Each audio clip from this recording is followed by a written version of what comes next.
අද මාතෘකාව ධාරා විද්‍යුතිය. ඔයගොල්ලෝගේ සිලබස් එකේ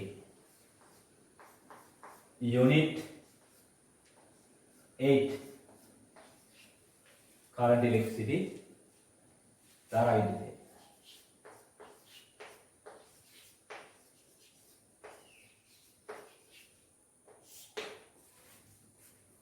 මේ කොටසේ ඔයගොල්ලෝගේ සිලබස් එකට වැදගත් වෙන්නේ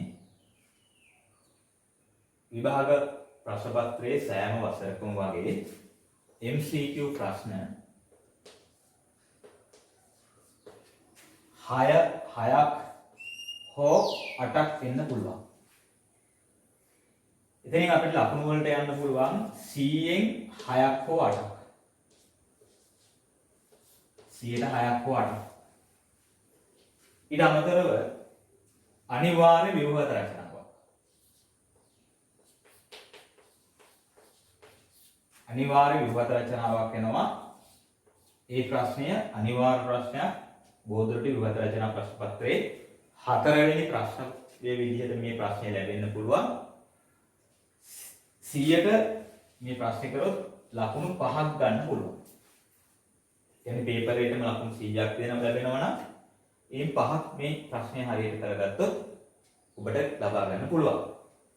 ඊට අමතරව රචනා ප්‍රශ්නයක් වෙනවා. එක ප්‍රශ්නයයි මෙතනින් ලකුණු 7.5ක් ගන්න පුළුවන්. 7.5. මේ රචනා ප්‍රශ්නය ඉලෙක්ට්‍රොනික ප්‍රශ්නය සමග එන්නේ. ඒකේ අදහස් කරේ මම රචනා ප්‍රශ්න පත්‍රයේ තෝරගන්න පුළුවන් ප්‍රශ්නයක් A කොටස සහ B කොටස වශයෙන් එක්ක A කොටස කරන්න පුළුවන් නැත්නම් B කොටස කරන්න පුළුවන් අදාළ ප්‍රශ්නේ බොහෝ දුරට අවසාන ප්‍රශ්නවල මෙන්න මේ රචනා ප්‍රශ්නය A කොටස ධාරා විද්‍යුතිය B කොටස ඉලෙක්ට්‍රොනික්ස්.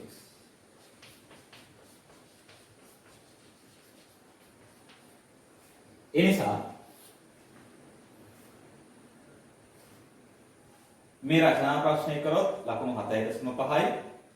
එසේ එක අනිවාර්යෙන් කරන්න ස්ට්‍රක්චර් එසේ එක අනිවාර්යෙන් කරන්න සිද්ධ වෙනවා. MCQ 6 හෝ 8 කරන්න පුළුවන්. එහෙම වුණොත් උපරිමයකට යන්න පුළුවන් ලකුණු 20.5ක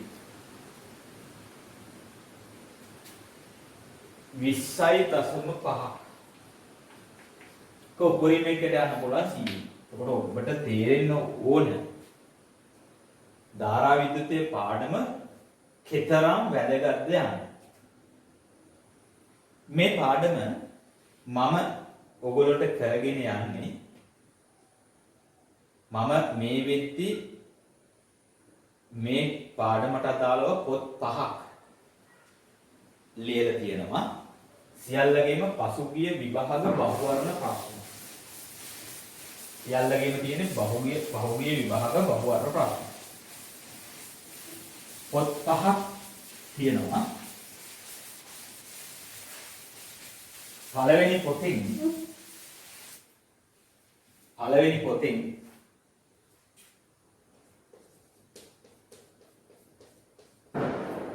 මම පළවෙනි පොතෙන් විද්‍යුත් ධාරාව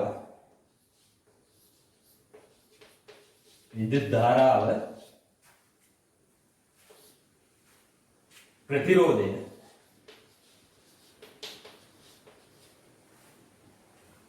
සමග ප්‍රතිරෝධය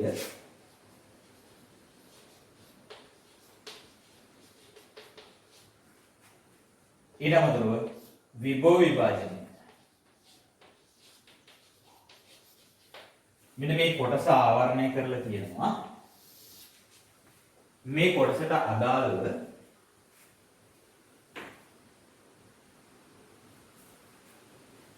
1980 සිට 2019 දක්වා සියලු MCQ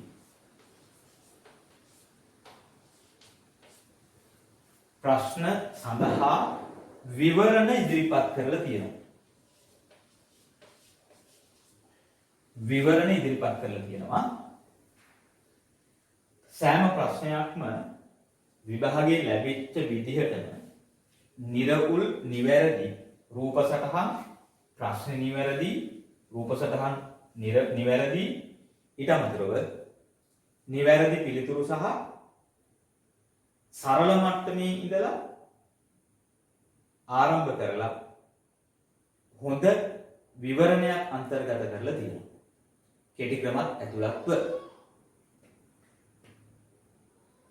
ඊට අමතරව මේ පොතේ මේ කොටසට අදාළවත්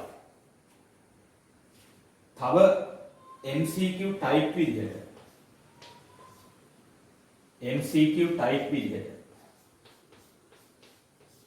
එකම වගේ ප්‍රශ්න එක ගොඩකට අරගෙන තියෙනවා. ඔබට මේ අද මම මේ පොත කරද්දි මේ කොටසට දාලා තියරි කරලා පොත කරගෙන යද්දි ඔබට තේරුම් ගන්න පුළුවන් කොහොමද ඒවා හදලා තියෙන විදිය සහ සරල මට්ටමින් ආරම්භ කරලා සංකීර්ණත්වයේ වැඩි වෙන අනුපිළිවෙලට ප්‍රශ්න පෙළ ගස්සලා තියෙනවා. ඒකේ වාසිය ඔබට මේ පොත තනියම කරන්න පුළුවන්. සිද්ධාන්ත ඉගෙනගෙන තනියම කරන්න පුළුවන්. අද දින මට මේ අවශ්‍ය වෙන මේ කොටසට අදාළව අවශ්‍ය සිද්ධාන්ත කොටස් පමණයි. ඒ කියන්නේ විභාගයට එන සියලුම කොටස් සියලුම සිලබස් එකේ තියෙන සියලුම කොටස් නෙවෙයි. නමුත් විභාගයට එන කොටස මම මෙතනින් කරනවා. ඒ නිසා ඔබට මේ වීඩියෝ එක ගොඩක් වැදගත් වෙයි මේ කොටස ආවරණය කර ගැනීම සඳහා. හොඳයි. අපි එහෙමනම් පාඩමට යමු.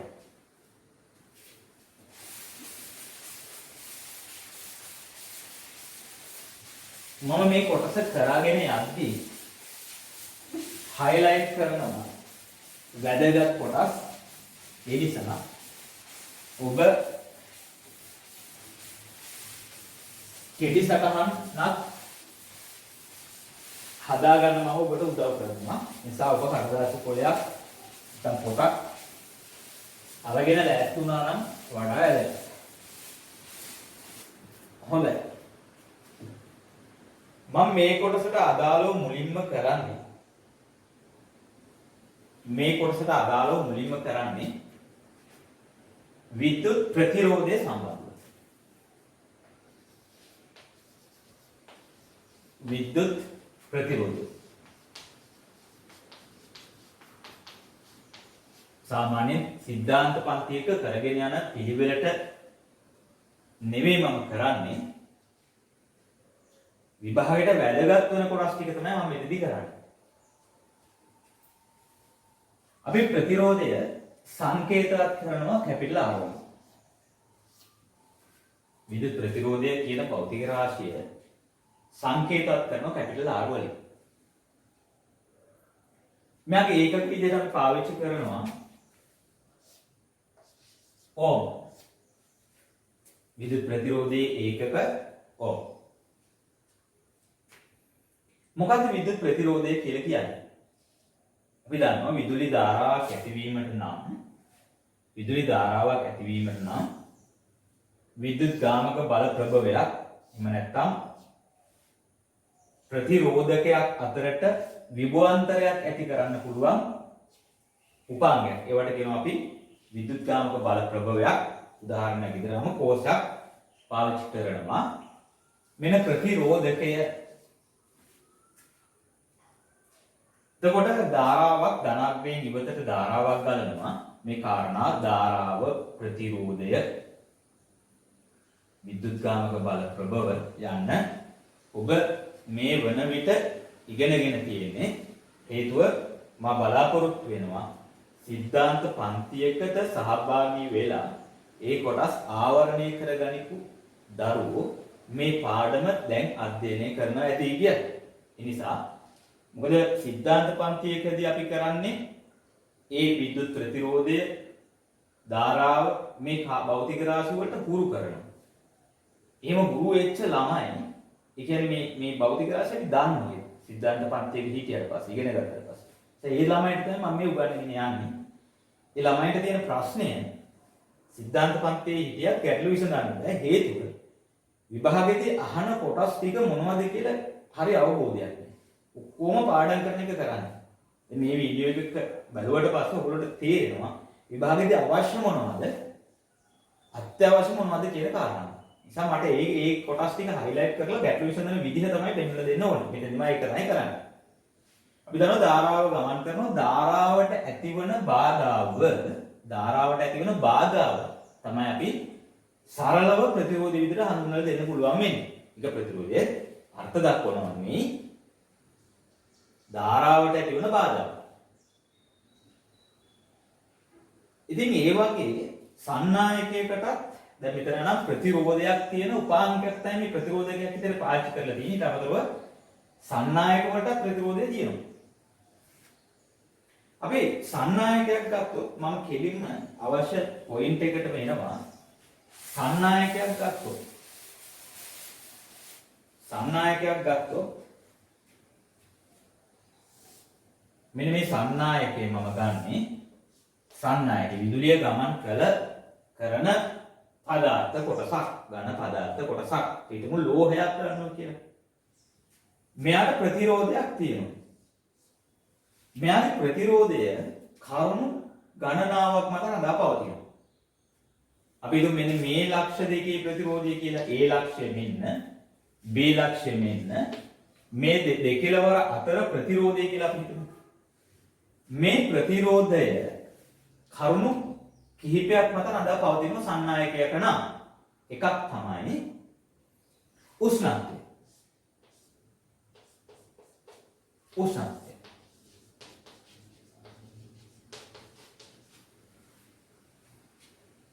තව කරුණක් තමයි තව සාධකයක් තමයි මේ සන්නායකයේ දිග.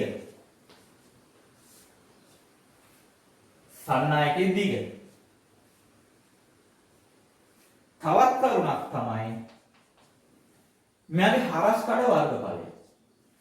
ධාරාව ගමන් කරද්දී යාට සන්නායකයට හරස් කඩක් තියෙනවා. ඒ හරස් කඩේ වර්ගඵලය A වලින් අපි සංකේතات කරමු. අපි මේ ලක්ෂ දෙක xy කියලා දාගමු. නැත්නම් ඒත් එක්ක පැටලෙන්න පුළුවන්. ඊළඟටව අදාළ පදාර්ථ කොටස මත රඳා පවතින භෞතික රාශියක් තියෙනවා. අනේකට කියනවා ප්‍රතිරෝධකතාවයේ රූපය.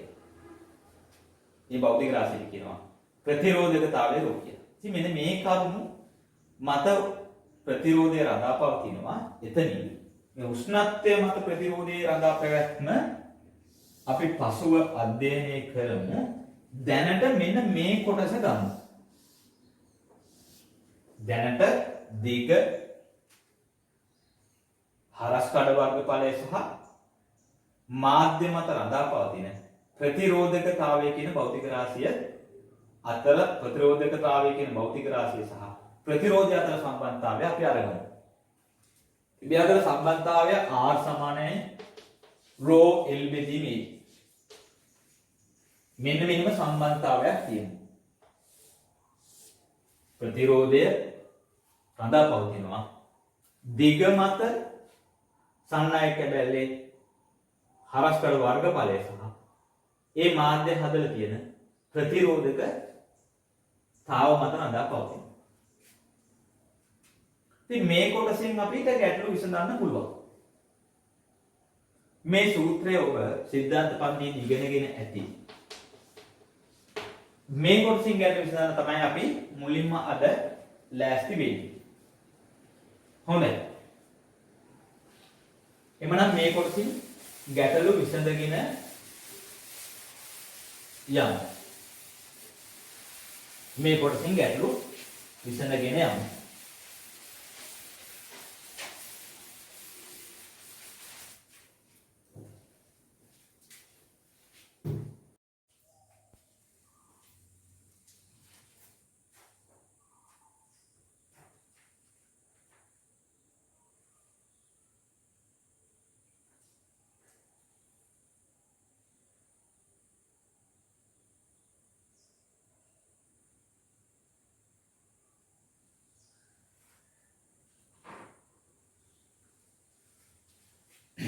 මම ගන්නවා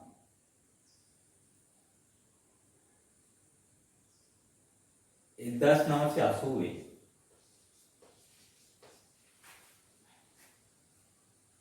27 වෙනි ප්‍රශ්නය. 1980 27 වෙනි ප්‍රශ්නය.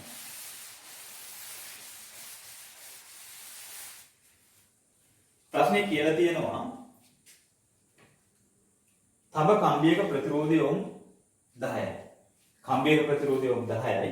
මෙම කම්බිය රත් කොට ද්‍රව කිරීමෙන් පසුව ලැබෙන තඹ වලින් මුල් කම්බියේ දිගින් හරි අඩක් වූ කම්බියක් සාදන ලද අලුත් කම්බිය ප්‍රතිරෝධය. තඹ කම්බියක ප්‍රතිරෝධය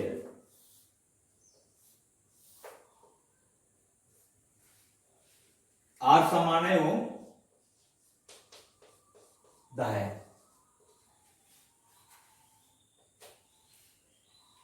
මෙයා රත් කරලා උණු කරලා ද්‍රව කරලා ලැබෙන හදාගන්න තව කම්බියක් ඒ කම්බියේ දිග අර මුල් කම්බියේ දිගෙන් අඩයි.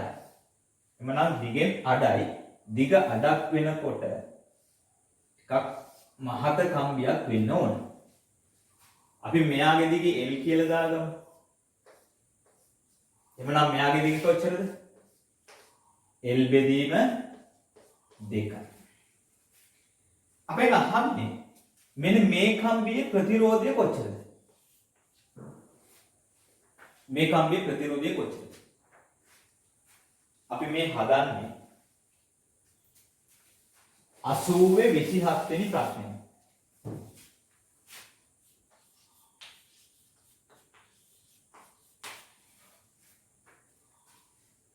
27 වෙනි ප්‍රශ්නය. ඔබ මේ ප්‍රශ්නය විසඳද්දී ඔබට දැනෙන්න ඕන ඔබ යොදා ගන්න ඕන සම්බන්ධතාවය R සමානයි ρ L බෙදීම A. මෙතන තියෙන්නේ තඹ කම්බිය, මෙතන තියෙන්නේ තඹ කම්බිය. එවනම් ප්‍රතිරෝධකතාවය රඳා පවතින්නේ මාධ්‍ය මත. මාධ්‍ය තඹ. මෙතනත් තඹ, එතනත් තඹ. කම තඹ. නිසා රෝ වෙනස් වෙන්නේ නැහැ. නමුත් L වෙනසක් වෙලා L වෙනස් වෙනකොට A ගැන සඳහන් කරලා නැහැ. L වෙනස් වෙනකොට A වෙනස් වෙනවා. ඇයි ඒ කාරණා නිර්වුල්ව වටහා ගන්න තර්ක කරන්න මෙහිමයි. මෙතන තියෙන තඹමයි මෙතන තියෙන්නේ. ඒ ප්‍රමාණයමයි නැත්නම් ඒ ස්කන්ධයමයි. ස්කන්ධය සමානයි v වාරයක් d. මම මේ d කියලා ගන්න ඝනත්වය. මම මේ වෙලාවේ ρ කියලා ඝනත්වය ගන්නෙ නැහැ. d කියලා ගන්න. මොකද ඒ ρ අතන ρයි මෙතන ρයි පැටලෙන්න පුළුවන් නිසා. ඒතර d ඝනත්වය ස්කන්ධය මෙන්න ඝනත්වය වෙනස් වෙන්නෙත් නැහැ, ස්කන්ධය වෙනස් වෙන්නෙත් නැහැ. ද්‍රව කරලා උණු ද්‍රව කරලා ආයෙ ඝන කරලා තමයි මේ තියෙන්නේ. ඒතර ඝනත්වය නියතයි, ස්කන්ධය කොහොමත් නියතයි. එමනම් v නියතයි. v සමාන වෙනවා හරස්කඩ වර්ගපාය වාරයක්. මෙතන v සමාන වෙනවා ඕනෑම කම්බියක v සමාන වෙනවා ඒකාකාර හරස්කඩ වර්ගඵලය වාරයක් එයාගේ දිග. මෙන්න මේක වැදගත්. අපි මේ අවස්ථාවේ වර්ගඵලය A1 කියලා ගමු හරස්කඩ වර්ගඵලය. මේ අවස්ථාවේ A2 කියලා ගමු. මේ සම්බන්ධතාවයට යොදමු. v සමානයි පළවෙනි අවස්ථාවේ A1 වාරයක් A. මේක එක. දෙවන කම්බියට v අරාගයමයි තා v මයි A2 වාරයක් L බෙදීම 2. මේක 2. 1 හා 2 වම් පස සමාන නිසා දකුණු පස සමාන කරමු. 1 හා 2 දකුණු පස සමාන කරමු.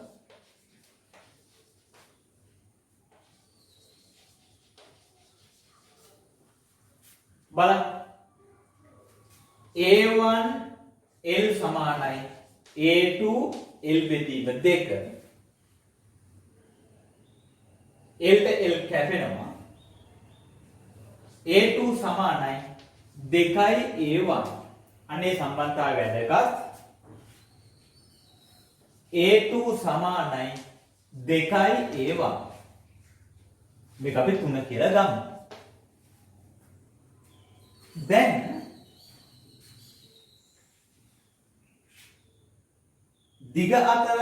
දිගවල් අතර සම්බන්ධතාවය දන්නවා. හරස්කඩ වර්ගඵල අතර සම්බන්ධතාවය දන්නවා. රෝ කොහොමද නියතයි. එහෙමනම් අපිට R අතර සම්බන්ධතාවය ගන්න පුළුවන්. R අතර සම්බන්ධතාවය ගන්න පුළුවන්. මම මෙන්න මේ සමීකරණය අවස්ථා දෙකට යොදා ගන්නවා. මේ අවස්ථාවේ ප්‍රතිරෝධය පළවෙනි අවස්ථාවේ ප්‍රතිරෝධය ඕම් 10යි. මම R කියලා ගත්ත එයාගේ R සමානයි රෝ L බෙදීම A1 මෙයා 4 සමීකරණය. මම කෙටි කම්බියට R සමානයි රෝ L බෙදීම R1 කියලා ගමු. සමානයි රෝ L බෙදීම 2 බෙදීම A2. අපි දන්නවා A2 කියන්නේ 2යි A1. ඒ නිසා මෙහිම ලියා ගන්න පුළුවන් R1 සමානයි රෝ L බෙදීම 2 දෙකේ අටට ගමු. 2යි A1 වරක් 2. මේ සමීකරණය 5. දැන් අපි මොකද කරන්නේ? 5 බෙදමු 4යි. 5 බෙදමු 4යි. ආයි බෝඩ් එක මකන්න වෙනවා. බෝඩ් එකේ ඉඩ කඩ නැති නිසා 5 බෙදමු 4යි.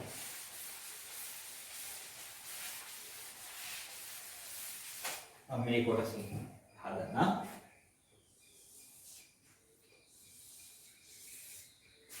5 බෙදමු 4යි. R1 බෙදීම R රෝට රෝ කැපෙනවා. L ට L කැපෙනවා. උඩ ඉතුරු වෙනවා 1. A1 ට A1 කැපුණාම යට ඉතුරු වෙනවා 4.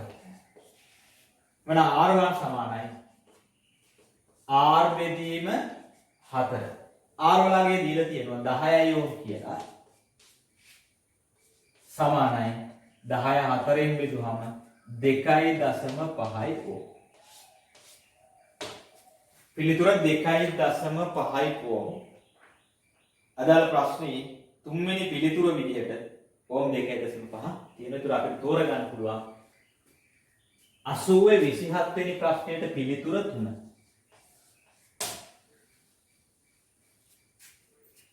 ගැටළු විසඳලා ඉවරයි. නමුත් ළමයි මේ විදිහට ගැටළු විසඳලා ඕගොල්ලොන්ට විභාගයේදී විභාග තරංගකාරීත්වයට මුහුණ දෙන්න බෑ. මොකක්ද ඒ කියන්නේ? ප්‍රශ්න 50කට පැයයක් ඇතුළත කරන්න ඕනේ. මේ වගේ ගැටළු මෙහිම පුරුදු වෙලා බෑ. ඒ නිසා මේ හදන විදිය සම්පූර්ණ වෙනස් වෙනවා. විභාගයේදී උපරිම ලකුණු ලබා ගන්න ළමයෙක් මේ ගැටළු විසඳන්නේ මෙහෙමයි. ඔන්න බලන්න. මගේ සාමාන්‍ය ගැටළු විසඳන ක්‍රමය මෙන්න මේක. විභාග මට්ටමේ ඉන්න ළමයෙකුට මම පුහුණු කරන්නේ මෙන්න මේ විදිහට ගැටළු විසඳන්න කියලා. බලන්න අපි පියවර කොච්චරකින් ඒ ගැටලුව කෙටි කර ගන්නවද කියලා. ඉතින් ඔබ පුරුදු වෙන්න ඕන විභාග තරංගකාරීත්වයට හුරු වෙන්න. තියරි ක්ලාස් වල කොච්චර ඉගෙන ගත්තත් ගැටලු විසඳුවත් විභාගයේදී ලකුණු අඩු වෙන ළමයින්ට ඒ අඩුපාඩු මෙන්න මේක. ගැටලුවට එමුයි කම්බියක් තියෙන යාගේ ප්‍රතිරෝධය R සමානයි 10 යොමු. ඔච්චරයි. මෙයා උණු කරලා දියක ද්‍රව කරලා තවත් කම්බියක් හදනවා දිග. කලින් එකෙන් අඩයි. එකම ද්‍රව්‍යය. එමනම් ප්‍රතිරෝධකතාවය වෙනස් වෙන්නේ නැහැ. හරස්කඩ වර්ගඵලයට මොකද්ද වෙන්නේ කියලා බලමු. අපි තේරුම් ගන්න ඕන මේ ගැටුව හදද්දී R සමානයි ρ L බෙදීම A සම්බන්ධතාවය තමයි අපි යොදාගන්නේ කියලා. ඒ එක්කම මෙයාගේ පරිමාව වෙනසක් වෙන්නේ නැහැ කියලා අපි තේරුම් ගන්න ඕන. පරිමාව A සමානයි V සමානයි AL. උතනින් තර්ක කරමු. දිග අඩක් වෙනවා නම් මෙයා අඩක් වෙනවා නම් මෙයා නියතව තියෙද්දී ඒ වලට මොකද්ද වෙන්න ඕන? A දෙගුණයක් වෙන්න ඕන. හරි පහසුවෙන් ගන්න පුළුවන්. මේ පැත්ත නියත නම් මෙයා L අඩක් වෙනකොට මෙයා දෙගුණයක්. බලන්න දැන්. L අඩක් වුණා. R සහ L අතර සම්බන්ධතාවය මේ පැත්තේ උඩ, මෙයා මේ පැත්තේ උඩ. එහෙමනම් මෙයා අඩක් වෙනකොට මෙයාට මොකද වෙන්න ඕන? භාගයක් වෙන්න ඕන. ඒ වගේම ඊළඟ වෙනස් වෙන්නේ මෙයා දෙගුණයක් වෙලා මේ පැත්තේ යට ඉන්න කෙනෙක් දෙගුණයක් වුණොත් මේ පැත්තේ උඩ ඉන්න කෙනෙක් අඩක් වෙන්න ඕන. එහෙමනම් තවත් අඩක් වෙනවා. ඒ ඇත්තම R මේ වෙනස්කම තුල L වෙනස් වීම සහ A වෙනස් වීම තුල R ට වෙනස් වෙලා තියෙන්නේ කොහොමද? දෙකෙන් එකයි. සම්පූර්ණ වෙනස කීයද? 4න් එකක් දක්වා අඩු වෙලා. R 4න් එකක් කියලා කියන්නේ මොකද්ද? කලින් R වගේ 4න් එකයි. කලින් R කීයද? 10යි. එයින් 4න් එකක් කියන්නේ කීයද? 2.5යි. ඕම් 2.5යි. මේක ඇත්තටම මනෝමය කරන්න පුළුවන් ගැටලුවක්. මනෝමය කරන්න පුළුවන් අක්ෂර සුළු කරලා සමීකරණ දාලා 1 2 3 4 කියලා අරගෙන ඒව හොඳයි ඕලවල් ක්ලාස් එකේ ඕලවල් විභාගයට මුහුණ දෙද්දී ගැටලු විසඳන්න. ඒ ලෙවල් දෙවම හරියන්නේ නැහැ. මෙන්න මේ ක්‍රමයට එන්න ඕන. ඉතින් මේක ගාන කියවගෙන යනකොට ළමයිට ලබා ගන්න පුළුවන්. හොඳයි ඒ ගැටලුව එතන. ඔච්චරයි. මම යනවා තව ගැටලුවකට. අවශ්‍යයි ලියා ගන්න. වීඩියෝ එක නතර කරලා ලියා ගන්න. මම යනවා තව ගැටලුවකට. අවශ්‍යයි ලියා ගන්න.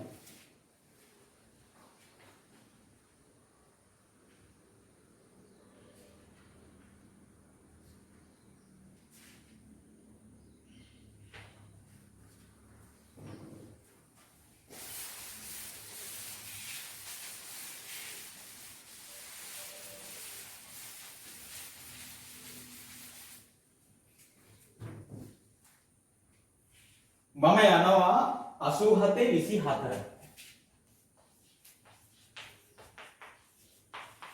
MC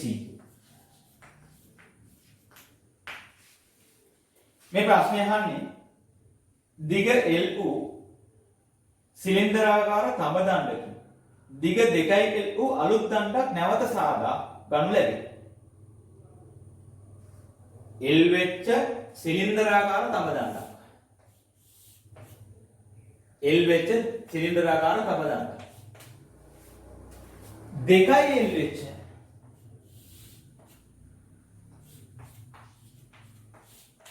දිග 2L වෙච්ච තඹ දණ්ඩක් නැවත සාදා ගන්න. අලුත් දණ්ඩේ විද්‍යුත් ප්‍රතිරෝධයේ මුල් දණ්ඩේ අලුත් එකේ ප්‍රතිරෝධය මෙයාගේ ප්‍රතිරෝධය මුල් දණ්ඩේ වගේ කොච්චරද හදන්න තියෙන්නේ. R සමානයි ρ L බෙදීම A. බලන්න මොනවද වෙනස් කරන්නේ මොනවද? දිග දෙගුණ වෙලා. එහෙමනම් මේ පැත්තේ R අනිවාර්යෙන් දෙගුණ වෙන්න ඕන. A වෙනස් වෙලාද? දිග වෙනස් වෙනවනම් අනිවාර්යෙන්ම පරිමාව නියත නිසා හරස්කඩ වර්ගඵලය මොකද්ද වෙන්න ඕන? දිග දෙගුණ වෙනකොට මෙයා අර්ධයක් වෙන්න ඕන. එමනම් මෙයා අර්ධයක් වෙලා. එයා අර්ධයක් වෙනකොට මේ පැත්තේ යට ඉන්න කෙනෙක් අර්ධයක් වෙනකොට මෙයා දෙගුණ වෙනවා. එමනම් දෙගුණ වෙනවා. අවසාන ප්‍රතිඵලය මෙයා 4 ගුණය වෙලා තියෙන්නේ. කලින් තිබුණු ප්‍රතිරෝධය වගේ මෙයා කී ගුණයක්ද? 4 ගුණයක් වෙනවා. බලමු ගැටලුව උත්තර වලට යමු. පළවෙනි එක විද්‍යුත් ප්‍රතිරෝධයෙන් දෙගුණයක් වේ වැරදි. 2 විද්‍යුත් ප්‍රතිරෝධයේ භාගයක් වේ වැරදි. 3 විද්‍යුත් ප්‍රතිරෝධය සිව් ගුණයක් වේ. හරියට හරි. විද්‍යුත් ප්‍රතිරෝධය කලින් එක වගේ 4 ගුණයක්. ගැටලුව ස්ථාන ඕන ඔහොම. හොඳයි. මේ ගැටලුවත් ලියා ගන්න 87 MCQ 24 මේකට පිළිතුර 3.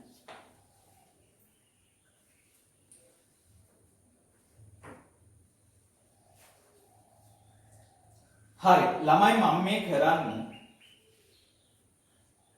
ධාරා විද්‍යුතය සඳහා අපි ලියපු පොතේ MCQ type 1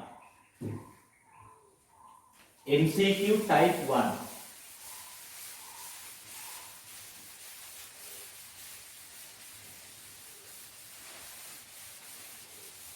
MCQ type 1 ගැටලු විසඳන එක.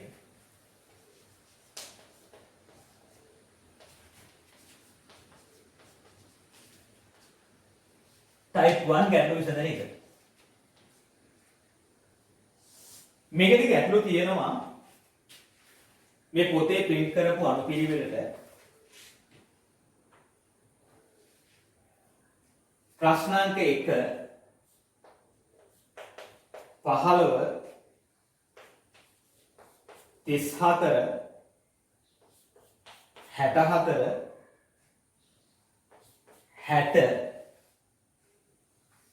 77 81 87 52 මේ පොතේ තියෙන ප්‍රශ්නාංක මේ. දැන් මේ ගැටලුව 1980 27 වෙනි ගැටලුව.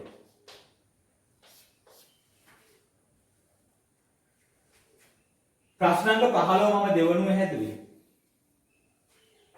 ඒක 1987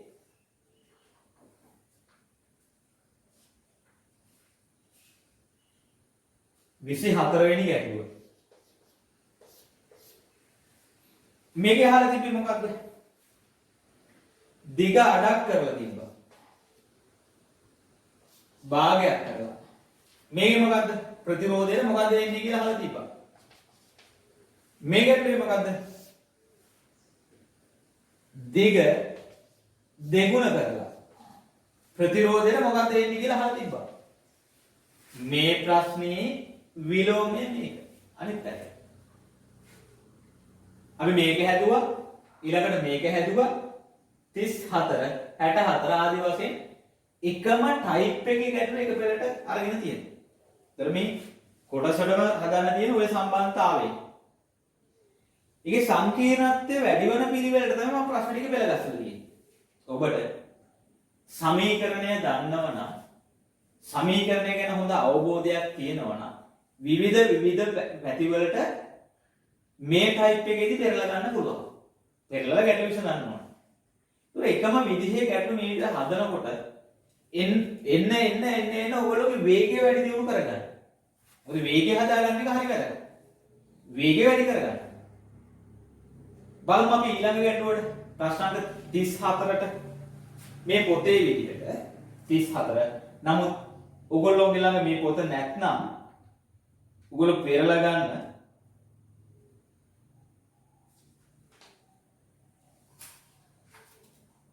94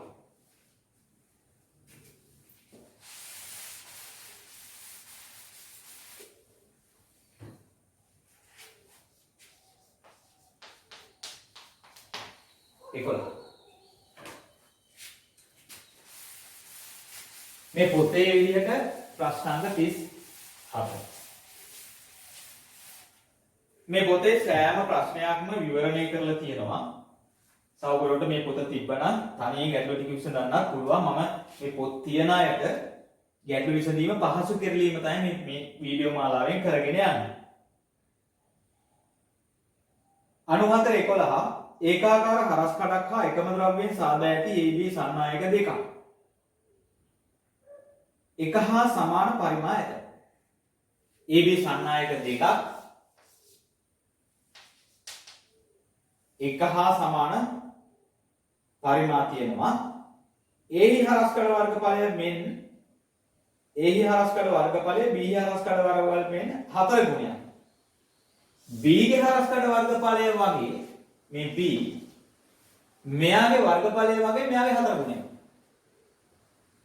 A සන්නායකයේ ප්‍රතිරෝධය ඕම් දෙකයි. දෙකයි ඕම්. අපෙන් අහන්නේ B ගේ ප්‍රතිරෝධය R කොච්චරද? මොකක්ද කරන්නේ? R සමානයි rho L බෙදීම A. මෙයාගේ හරස්කඩ වගේ මෙයාගේ හරස්කඩ 4 ගුණයයි. එහෙමනම් මෙයාගේ හරස්කඩ වගේ මෙයාගේ හරස්කඩ 4න් එකයි. 1ට 4යි. මේ පැත්තේ ඉන්න කෙනෙක් 4 ගුණ 4න් එකක් වෙනකොට මෙයා කී ගුණයක් වෙනවද? 4 ගුණයක්. ප්‍රතිරෝධය 4 ගුණයක් වෙනවා. බලන්න මෙයාගේ හරස්කඩ වගේ මෙයාගේ හරස්කඩ වර්ගඵලය 4න් එකක් නම් මෙයාගේ දිග වගේ මෙයාගේ දිග 4 ගුණයක්. එහෙනම් මේ දිග කීයද? 4 ගුණයක්. ආය නැවත තර්ක කරන්න. මෙයාගේ හරස්කඩ වගේ මෙයාගේ හරස්කඩ වර්ගඵලය 4න් එකයි. පරිමාව නියතයි. AL මෙයාගේ වගේ මෙයාගේ හරස්කඩ වර්ගඵලය 4න් එකයි. එමනම් පරිමාව නියත නම් මෙයාගේ දිග වගේ මෙයාගේ දිග 4 ගුණයක් වෙන්න ඕන. 4 ගුණයක් වෙන්න ඕන. ඒ නිසා තමයි මම මෙතන 4 ගුණයක් කියලා දැම්මේ. අපි නිතරම මේ වගේ ගැටලු විසඳද්දී ප්‍රතිරෝධය අහන කෙනා ගේ අනෙක් කෙනාගේ කී ගුණයක්ද කියලා අනෙක් භෞතික රාශි තෝරගන්න. ඒ කියන්නේ මෙයාගේ දිග මෙයාගේ හරස්කඩ වර්ගඵලය වගේ මෙයාගේ කීයද? මෙයාගේ දිග වගේ මෙයාගේ කීයද? මෙයාගේ හරස්කඩ වර්ගඵලය වගේ මෙයාගේ කීයද? 4න් එකයි. මෙයාගේ දිග වගේ මෙයාගේ දිග කීයද? 4 ගුණයයි. දැන් මේ සමීකරණය දෙන්නේ හරස්කඩ වර්ගඵලය 4න් එකක් වෙනකොට මේ පැත්තේ යට ඉන්න කෙනෙක් 4න් එකක් වෙනකොට මේ R මොකද්ද වෙන්න ඕන? 4 ගුණයක් වෙන්න ඕන. ඒක හරියි. මෙයා 4 ගුණයක් වෙනකොට මේ පැත්තේ ඉන්න උඩ ඉන්න කෙනෙක් L 4 ගුණයක් වෙනකොට මෙයා ආය නැවත වතාවක් 4 ගුණයක් වෙන්න ඕනේ නේද? සමස්තයක් විදිහට මොකද වෙලා තියෙන්නේ? 16 ගුණයක් වෙලා. එhmenan මෙයාගේ ප්‍රතිරෝධය වගේ මෙයාගේ ප්‍රතිරෝධය මේ A 16 ගුණයක්. මෙයාගේ ප්‍රතිරෝධය 2 නම් 2 වැඩි කිරීම 16 සමානයි 32.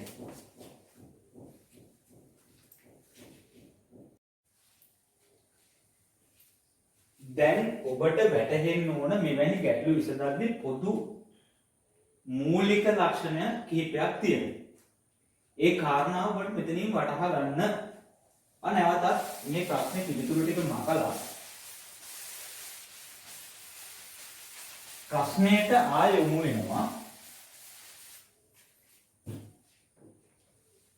අපිට ගැටලුවේ දත්තයක් විදිහට දීලා තියෙනවා මේ දෙන්නගේ හරස්කඩ වර්ගඵලලා අතර සම්බන්ධතාවයක්.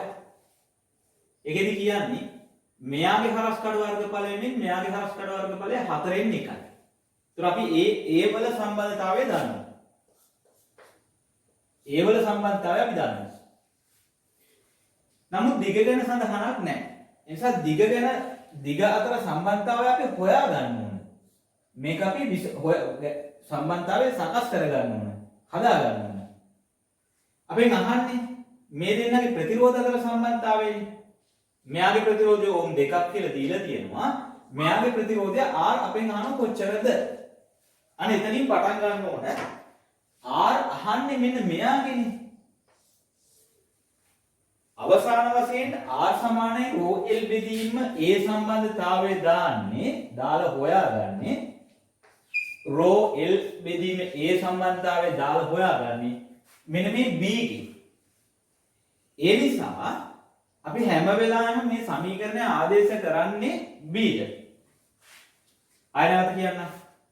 ප්‍රතිරෝධය හොයන්න ඕන කාගේද? B ගේ. එමනම් මේ සම්බන්ධතාවය දාන්නේ කාටද? අවසාන වශයෙන් B ට. එහෙමනම් මේ සමීකරණේ මේවට ආදේශ කරන්න ඕන L සහ A වලට ආදේශ කරන්න ඕන B ගේ කාරණා. B ගේ L, B ගේ A. ඒ නිසා අපි B ගේ A සහ B ගේ L තමයි හොයාගන්න ඕන. අපි එහෙම හොයාගන්නේ අපෙන් අහන්නේ B ගේ නිසා අපි හොයාගන්නේ A ගේ වගේ B ගේ කොච්චරද? A ගේ වගේ B ගේ හරස්කඩ වර්ගඵලය කොච්චරද? බලන්න. A ගේ වගේ B ගේ හරස්කඩ වර්ගඵලය 4න් 1යි. ඒක වැදගත්. එහෙනම් මෙතෙන්ද ආදේශ කරන්නේ අන්න A 4න් 1. ඒ වගේම A ගේ දිග වගේ B ගේ දිග කොච්චරද? ඒක තමයි මෙතෙන්ද හොයාගන්නේ. බලන්න. ඒ සඳහා අපි අරගන්නේ අර v සමානයි a වාරයක් l කියන සම්බන්ධය. a 4න් එකක් වෙනකොට මෙයා 4 ගුණයක් වෙනවා. එහෙනම් මෙයාගේ දිග වගේ මෙයාගේ දිග 4 ගුණයයි. මේ හැම එකක්ම වැඩි කිරීමයි. එහෙනම් මෙතෙන්ට a වැඩි කිරීම දා ගන්නවා. දැන් A වෙනස්කමත් එක්ක R වෙනස් වෙන්නේ කොහොමද කියලා බලමු. අපි බලමු මේ පැත්තේ උඩ ඉන්න කෙනෙක් 4 ගුණයක් වුණොත් මේ L 4 ගුණයක් වුණොත් R කී ගුණයක් වෙන්න ඕනද? 4 ගුණයක්. මේ පැත්තේ මේ යට ඉන්න කෙනෙක් 4න් එකක් වුණොත් මෙයා 4 ගුණයක් වුණොත් නම් මෙහි 4න් එකක් වෙන්න ඕන. නමුත් 4න් එකක් එක් ගුණයක් වුණකොට මේ පැත්තේ යට ඉන්න කෙනෙක් 4න් එක් ගුණයක් වෙනකොට මේ පැත්ත 4 ගුණයක් වෙනවා. අන්න ඒ සමස්තය තමයි 16 ගුණයක් උනේ. ඔය පොදු සම්බන්ධතාවය. ඒ නිසා අපි පටන් ගන්න ඕනේ මේ සමීකරණ නිතරම යොදන්න ඕන. අහන කෙනාට මොකද්ද භෞතික රාශිය මොන R අහනවනම් R අහන කෙනාගේ තමයි මේ සමීකරණය යොදා ගන්න ඕන. ඒතර මේ අනිකුත් භෞතික රාශි අනේකාමෙන් මෙයාගේ කී ගුණයක්ද කියලා හොයා ගැනීම තමයි අපිට වැදගත්. ඒක තමයි පොදු සම්බන්ධතාවය. අපි මේ ටයිප් එකේ තව ගැටලුවකට යමු. මම හිතනවා මම හදන අවසාන ගැටලුව වෙන්නත් පුළුවන් මේ කොටසට අදාළව. අපි ඊට පස්සේ තවත් ටයිප් එකකට යමු. හොඳයි අවශ්‍යය මේ සම්බන්ධතාව ටික ලියා ගන්න ගැටලු විසඳන විදිහ මම එනවා මේ පොතේ ප්‍රශ්නාංක 64 මේ පොතේ ප්‍රශ්නාංක 64 2007 17 වෙනි ප්‍රශ්නේ.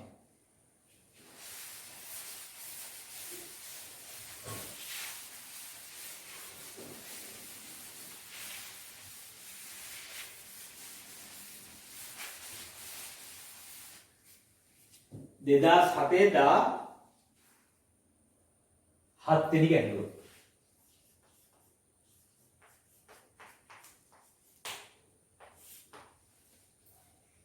ප්‍රතිරෝධය R සහ LU සිම්පල් LU කම්බියක් භාවිතා කොට එහි පරිමාව නොවෙනස්ව තබා ගනිමින් දෙකයි LU වෙනත් කම්බියක් සෑදුවේ නම් ප්‍රතිරෝධය R දිග L මේ කියන තුන පරිමාව වෙනස් නොවෙනස්ව තබා ගැටලුවක් ඇත්තෙම නැහැ. මෙයා දෙකයි L දක්වා වැඩි කරලා තියෙනවා. කාගේ ප්‍රතිරෝධය දහන්නේ? නව කම්බියේ ප්‍රතිරෝධය R dash. මොන අපි සමීකරණයට යමු. R සමානයි rho L බෙදීම A. මෙයාගේ දිග වගේ මෙයාගේ දිග දෙගුණයයි. දිග දෙගුණයයි. මෙයාගේ දිග වගේ මෙයාගේ දිග දෙගුණයක් වෙනකොට V සමානයි AL අනුව දිග දෙගුණයක් වෙනකොට v නියතන නම් හරස්කඩ වර්ගඵලය මොකද වෙන්න ඕන? අර්ධයක් වෙන්න ඕන. එහෙමනම් මෙතන මොකද වෙන්න ඕන? හරස්කඩ වර්ගඵලය අර්ධයක්. මම නිතරම ගන්නේ මේ අහන කෙනාට. හරස්කඩ වර්ගඵලය මෙතන අර්ධයක් වෙලා දිග දෙගුණයක් වෙලා. දැන් ආයෙ ගමු. මේ සමීකරණේ උඩ ඉන්න කෙනෙක් දෙගුණයක් වෙනකොට මේ පැත්ත මොකද වෙන්න ඕන? දෙගුණයක් වෙන්න ඕන. යට ඉන්න කෙනෙක් අර්ධයක් වෙනකොට ඒත් දෙගුණයක් වෙන්න ඕන. එhmenan සමස්ත ප්‍රතිඵලය කීයක් වෙලාද? 4 ගුණයක් වෙලා. එhmenan මෙයාගේ ප්‍රතිරෝධය R නම් මෙයාගේ ප්‍රතිරෝධය 4යි R. පිළිතුර 1. බලන්න හරි පහසුවෙන් ගැටළු විසඳන්න පුළුවන්. ඔයාලට ළමයි සමීකරණ 2 3 අරගෙන සිද්ධාන්ත පන්ති වලදී ගැටළු විසඳන්න පුළුවන්. නමුත් විභාග මට්ටමට එනකොට ඒක වෙනස් වෙන්න ඕන. විභාග කියන්නේ තරගයක්. තරගයට ගැලපෙන විදිහට අපි හැඩ ගැහෙන්න ඕන. ඉතින් මෙන්න මේක තමයි මේ පොතේ මේ විදිහට ගැටළු විසඳන්න පුරුදු කරලා තියෙනවා. ක්‍රමානුකූලව පුරුදු කරලා තියෙනවා. ඒ සමී පොත හරිය වැදගත්. හොඳයි මේ ටයිප් එකේ ගැටළු අපි උතනින් අවසන් කරමු. නමුත් ඔය ටයිප් එකේ ගැටළු තියෙනවා අපිට විසඳන්න මේ පොතේ MCQ type 1 9ක් අපි ඒ 4ක් හදලා ඉවරයි. ඔබට පොත අරගෙන ඊතුරු ප්‍රශ්න විසඳන්න පුළුවන්. මේ පොතක් බොහොම අඩු මුදලකට දැන් මේ low price edition එකක් විදිහට මේ පොත ඔයගොල්ලෝගේ අතටපත් වෙන්නේ. තැපැල් මාර්ගයෙන් ගෙන්න ගන්න පුළුවන්, courier service එකකින් ගෙන්න ගන්න පුළුවන්. හරි වැදගත්. මොකද මේ පොතේ තියෙන ප්‍රශ්න ඔක්කොම මට කරන්න වෙලාවක් නැහැ මේ වීඩියෝ එක ඇතුලේදී. ඒ නිසා ඔබට පුළුවන් මේ පොත් සෙට් එකම අරගෙන ඉක්මනින්ම ගැටළු විසඳලා විභාගයට සූදානම් වෙන්න. හොඳයි අපි MCQ type 2 වලට යමු. අපි MCQ type 2 වලට යමු.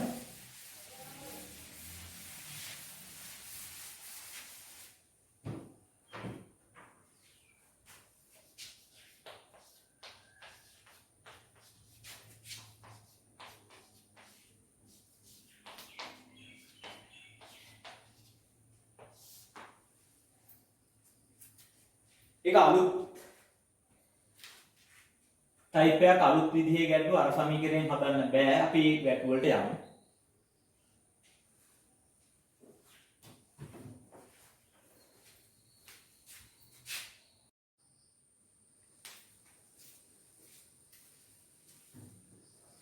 හරි මට හිතුණා පාස් පේපර් ප්‍රශ්න වලට අමතරව අලුත් ප්‍රශ්නයකුත් දීලා ඕගොල්ලන්ට ගැටළු විසඳන්න කාලය දීලා කොහොමද බලමු ඕගොල්ලෝගේ මේ සම්බන්ධව අවබෝධය. අපි අලුත් ගැටළුවකට යමු. MCQ type 2කට කලින් මම ගැටලුවක් දෙනවා. තඹ සන්නායකයක් තඹ මෙයාගේ දිගේ මෙයාගේ හරස්කඩ වර්ගඵලය A. නැත්නම් අපි මෙයාගේ හරස්කඩ වර්ගඵලය නෙමෙයි දෙන්නේ. මෙයාගේ විස්කම්භය මම දෙන්නේ. මෙයාගේ විස්කම්භය D. තවත් තඹ සන්නායකයක් තියෙනවා. මෙයාගේ දිග 2යි. මෙයාගේ විස්කම්භය 4යි. කලින් වගේ 4 ගුණයක්. මෙයාගේ ප්‍රතිරෝධය R නම් මෙයාගේ ප්‍රතිරෝධය R ඩෑෂ් කොච්චරද? එයත් තමයි. කලින් හදපු ගැටලු සියල්ලගෙම මෙයා තිබ්බනම් එයා වෙනස් කරලා මෙයා හදාගන්න. නැත්නම් රත් කරලා ද්‍රව කරලා ඝනීභවනය කරලා ගන්නවා කියලා හිතමු. නමුත් මෙතන ගැටලුව තියෙන්නේ තඹ කම්බි මාන අණුව වෙනස්. එකක දීලා තියෙනවා ප්‍රතිරෝධය අනෙකේ කොච්චරද? එහෙනම් අපි හදන්න ඕන මොන සමීකරණයද? R සමානයි ρ L බෙදීම A. ඉක්මනින් ගැටලුව විසඳන්න. මම ඔයගොල්ලෝ වීඩියෝ එක නතර කරන්න. මම දිගටම කරන් යනවා. නතර කරලා පිළිතුර සකස් කරගන්න. හොඳයි මම ගැටලුව විසඳගෙන යනවා. අපි දිග අතර සම්බන්ධයක් කියනවා. දිග දෙගුණ L දෙගුණයක් වෙලා මෙයා දෙගුණයක් වෙලා එහෙමනම් දිග දෙගුණයක් වෙනකොට ප්‍රතිරෝධය දෙගුණයක් වෙන්න ඕන. ඒක හරි. නමුත් අපිට දීලා තියෙන්නේ හරස්කඩ විස්කම්භය. ඒ නෙමෙයි දීලා තියෙන්නේ හරස්කඩ විස්කම්භය. අපි විස්කම්භය සහ ඒ අතර සම්බන්ධතාවයක් සකස් කරගමු. අපි හිතමු මේ කම්බි ඔක්කොම වෘත්තාකාර හරස්කඩක් තියෙන කම්බි කියලා. ඒකාකාර වෘත්තාකාර හරස්කඩක්. වෘත්තාකාර හරස්කඩක් නම් A සමාන වෙනවා 5D වර්ග බෙදීම 4. ද හරස්කඩ ගත්තොත් මේ වගේ වෘත්තාකාර. විස්කම්භයේ D නම් මෙයාගේ වර්ගඵලය සමාන වෙනවා 5D වර්ග 4. බෙදීම 4. මෙතන D 4 ගුණයක් වෙනවා. D 4 ගුණයක් වෙලා නම් D වල ඉන්නේ වර්ගය. වර්ගය මෙහි තියෙනවා නම් මෙතන උඩ වර්ගයක් තියෙනවා නම් මේ පැත්තට එනකොට කී ගුණයක් එන්න ඕනද? ඒ 4 වර්ගයක් වෙන්න ඕන. කීයද එතකොට? 16 ගුණයක් වෙන්න ඕන. ඒතර මෙයාගේ හරස්කඩ වර්ගඵලය වගේ මෙයාගේ හරස්කඩ වර්ගඵලය 16 ගුණයක්. එහෙනම් මෙතන 16 ගුණයක් වෙන්න ඕන. පැහැදිලිද? එතකොට මේ පැත්තේ යට 16 ගුණයක් වෙනකොට මෙහි උඩ කීයක් වෙන්න ඕනද? 16න් එකක් එතන අඩු වෙලා තියෙන්නේ. 16න් එක් ගුණයක් වෙලා. 1යට 16. සමස්ත ප්‍රතිඵලය ගත්තොත් කීයද වෙන්නේ? 1යට 16 වැඩි කරන්න ඕන 2කින් සමස්ත ප්‍රතිඵලය 1යට 8 ගුණයක්. එහෙනම් දැන් මෙයාගේ ප්‍රතිරෝධය R කියලා තියෙනවා. R dash සමාන වෙනවනේ කීයද? R dash සමාන වෙනවනේ මෙයාගේ ප්‍රතිරෝධය වගේ 1යට 8 ගුණයක්. R බෙදීම 8යි. ඔන්න ඔහොමයි ඒ ප්‍රශ්නයට පිළිතුරු සකස් කරන්නේ. ඔබට වර්ගයක් තිබ්බොත් මොකද වෙන්නේ? අපි හිතමු මෙන්න මේ වගේ සම්බන්ධතාවයක්. y සමානයි kx වර්ග. එහෙම තිබ්බොත් මොකද වෙන්නේ? මෙයා දෙගුණ වෙනකොට මෙයා 4 ගුණයක් වෙනවා. පැහැදිලිද? දෙගුණ වුණොත් 4 ගුණයක් වෙනවා. එහෙම නැත්නම් මෙන්න මේ වගේ සම්බන්ධතාවයක් තිබ්බොත් y සමානයි k බෙදීම x වර්ග. x දෙගුණයක් වුණොත් මේ පැත්ත 4න් එක ගුණයක් වෙන්නේ. 4න් එක ගුණයක්. මෙන්න මේ වගේ සම්බන්ධතා ගොඩක් අපේ පොතේ දක්වලා තියෙනවා. ඔබ පොත අරගෙන ඒ කොටස් සම්බන්ධව හොඳ අධ්‍යයනයක් කරන්න. පළවෙනි ප්‍රශ්නේ විවරණයට අදාළව මම ගොඩාක් විස්තර කරලා ඇති. ඒ නිසා ඒක හරිය වැදගත්. මේ පොත ගන්න එකත් හරිය වැදගත්. මේ එකම මේ පොත ගන්න එක හරිය වැදගත්. මොකද මම මේ කියන දේවල් වලට අමතරව පොතේ අමතර කරුණු තියෙනවා. ඊට අමතරව මේ වගේම කෙටි ක්‍රමත් තියෙනවා.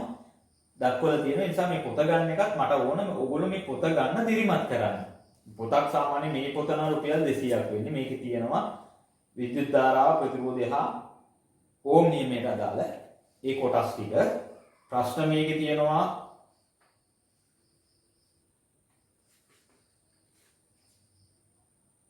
අණු එකක් මේකට අදාළ ප්‍රශ්න 91ක් තියෙනවා. ඉතින් මේ පොත රුපියල් 200 පොඩි මුදලක් නේ ඇත්තටම.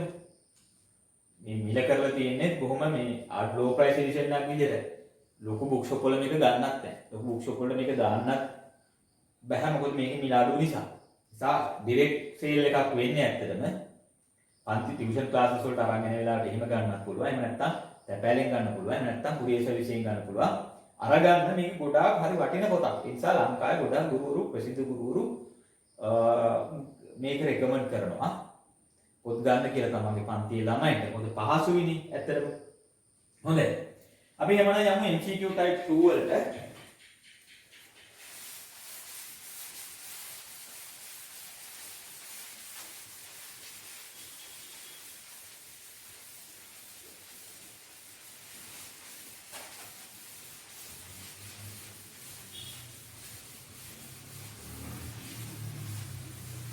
මේ කොටසෙන් අහන්නේ ඕම් නියමයේ සම්බන්ධ ඔබගේ අවබෝධය ඕම් නියමයේ සම්බන්ධව මම ඕම් නියමය මතක් කරගෙන යන්නම්. ඕම් නියමයෙන් කියවෙන්නේ යම්සි ප්‍රතිරෝධකයක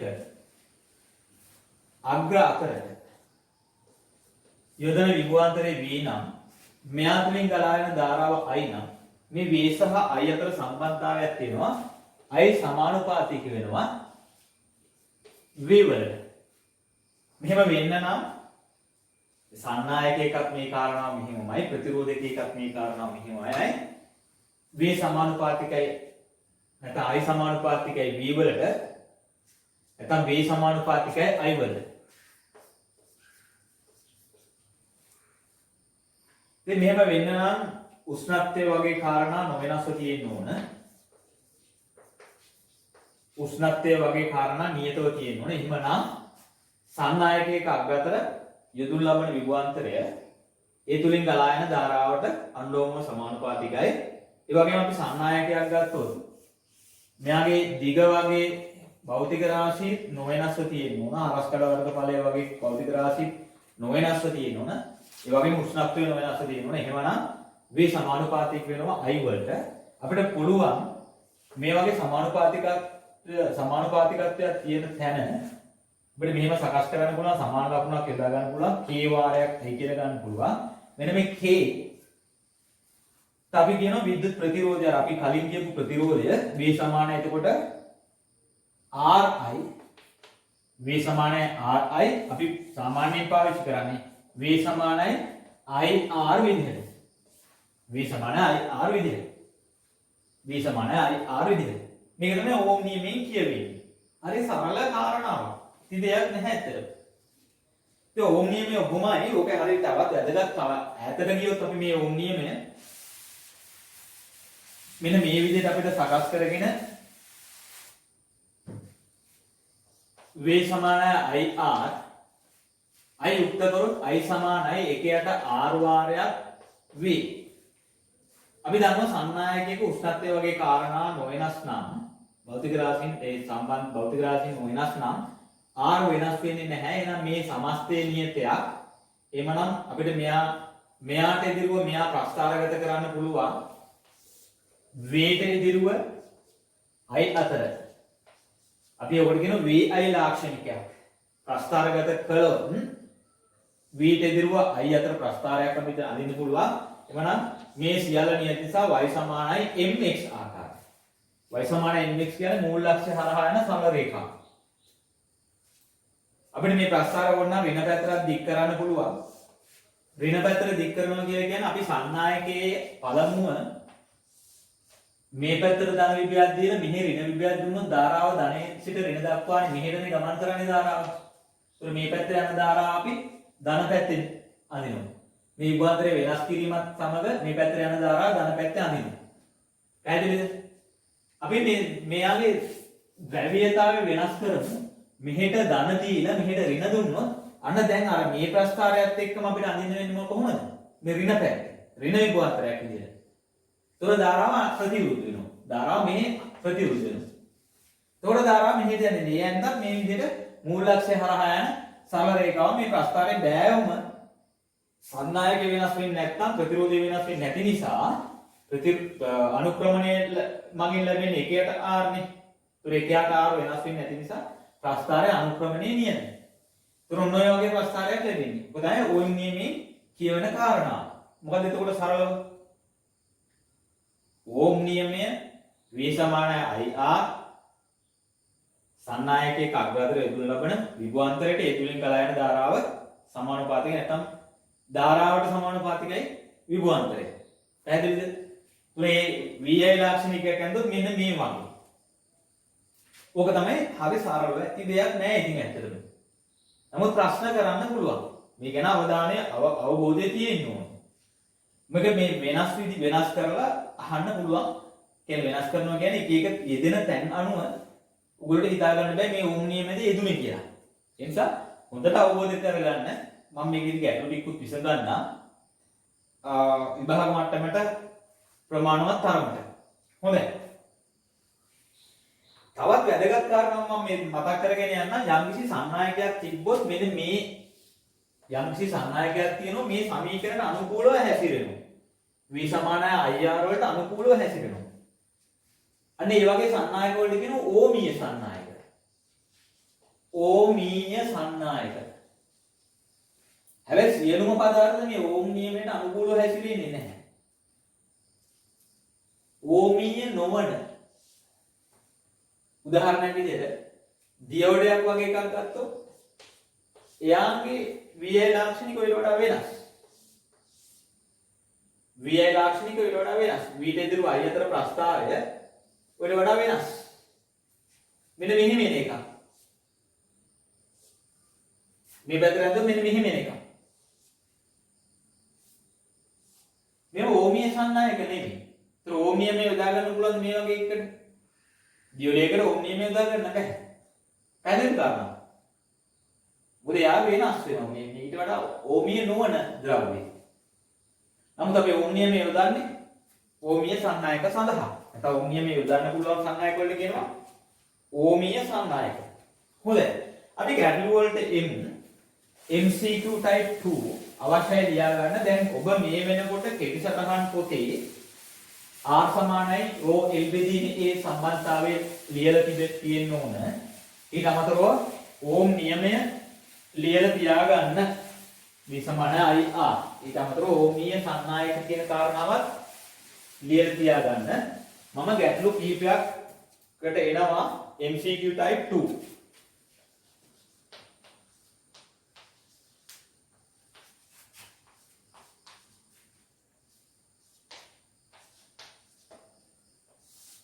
අපේ පොතේ MCQ type 2 විදිහට ඇත්තටම මේ ඕමීය සන්නායක ගැන තියෙන්නේ MCQ type 3 වල 3 වලට එන්න ප්‍රශ්නාංක 39 පොත නැත්නම් ප්‍රශ්නාංක 39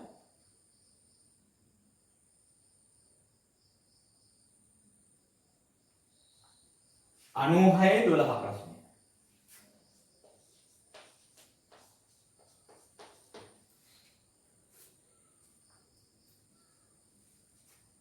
පොත් නැති අය පාස් පේපර් පොත පෙළ ගන්න. ඒකේ 96 12 වෙනි ප්‍රශ්නේ ගන්න. පහත පෙන්눔 කරන පෙන්눔 කරන ධාරාව හා විභවාන්තරය V අතර වක්‍ර වලින් ඕම් නියමයේ පිළිපදිනු ලබන්නේ. ඒ වක්‍රය දීලා තියෙන මෙන්න මෙහෙම වගේ එකක්. මූල ලක්ෂ්‍ය හරහා යන සරල රේඛාවක් මේ A B VI මෙහෙම එකක් VI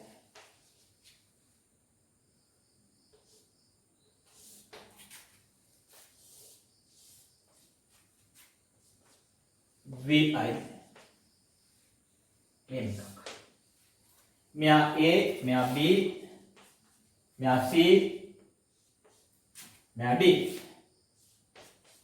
ඒතර ඕම් නියමයේ පිළිපදිනවා නම් මොකද වෙන්න ඕන? මූල ලක්ෂ්‍ය හරහා යන සරල රේඛාවක් වෙන්න ඕන. මෙන්න මේක ඕම් නියමයේ පිළිපදිනවා. මෙයාගේ බෑවම එන්න වෙනස් වෙලා ඕම් නියමයේ පිළිපදිනවා නම් නියත බෑවමක් තියෙන්න ඕන. මෙතන නියත බෑවමක් තියෙනවා. නමුත් මූල ලක්ෂ්‍ය හරහා යන්නේ නැහැ. එයාව ඉවත් කරන්න ඕන. මෙයාගේ බෑම ශුන්‍යයි. B කොච්චර වැඩි කරත් ධාරාව එකම අගේ තියෙනවා. නිසා මේ තුනම ඕම් නියමයේ පිළිපදින්නේ සම්නායකයකට අදාළ නැහැ. ඒ පමණයි. පිළිතුර 1. අපි යමු එවැනි තවත් ගැටලුවකට.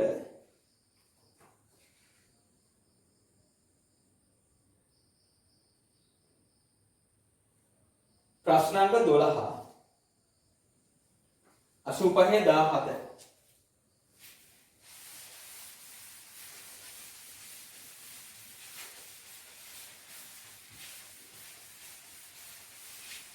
පොත් තියන අය බලා ගන්න. ළමයි මේ පොත්වල ප්‍රශ්න සම්බන්ධව වැරදි නැහැ. පිළිතුරු වැරදිත් නැහැ, විවරණ වැරදිත් නැහැ. මම මේ බොහෝ පාස් පේපර් පොත්වල ප්‍රශ්නත් වැරදිනේ. 85 17 85 17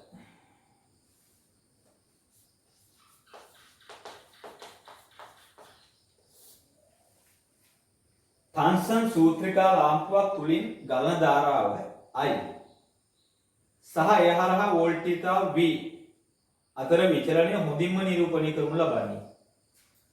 Vi ලාක්ෂණික කිහිපයක් දීලා තියෙනවා. එක මූල අක්ෂය හරහා යන සරල රේඛාවක්. දෙක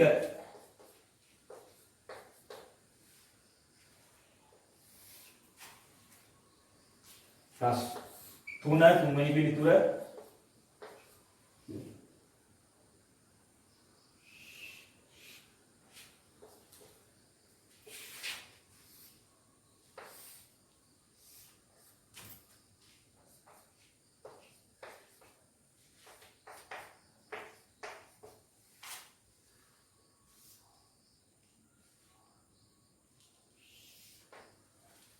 ළමයි මේ අහලා තියෙන්නේ සූත්‍රිකා ලාම්පුවක් ගැන. මොකක්ද සූත්‍රිකා ලාම්පුවක් කියන්නේ?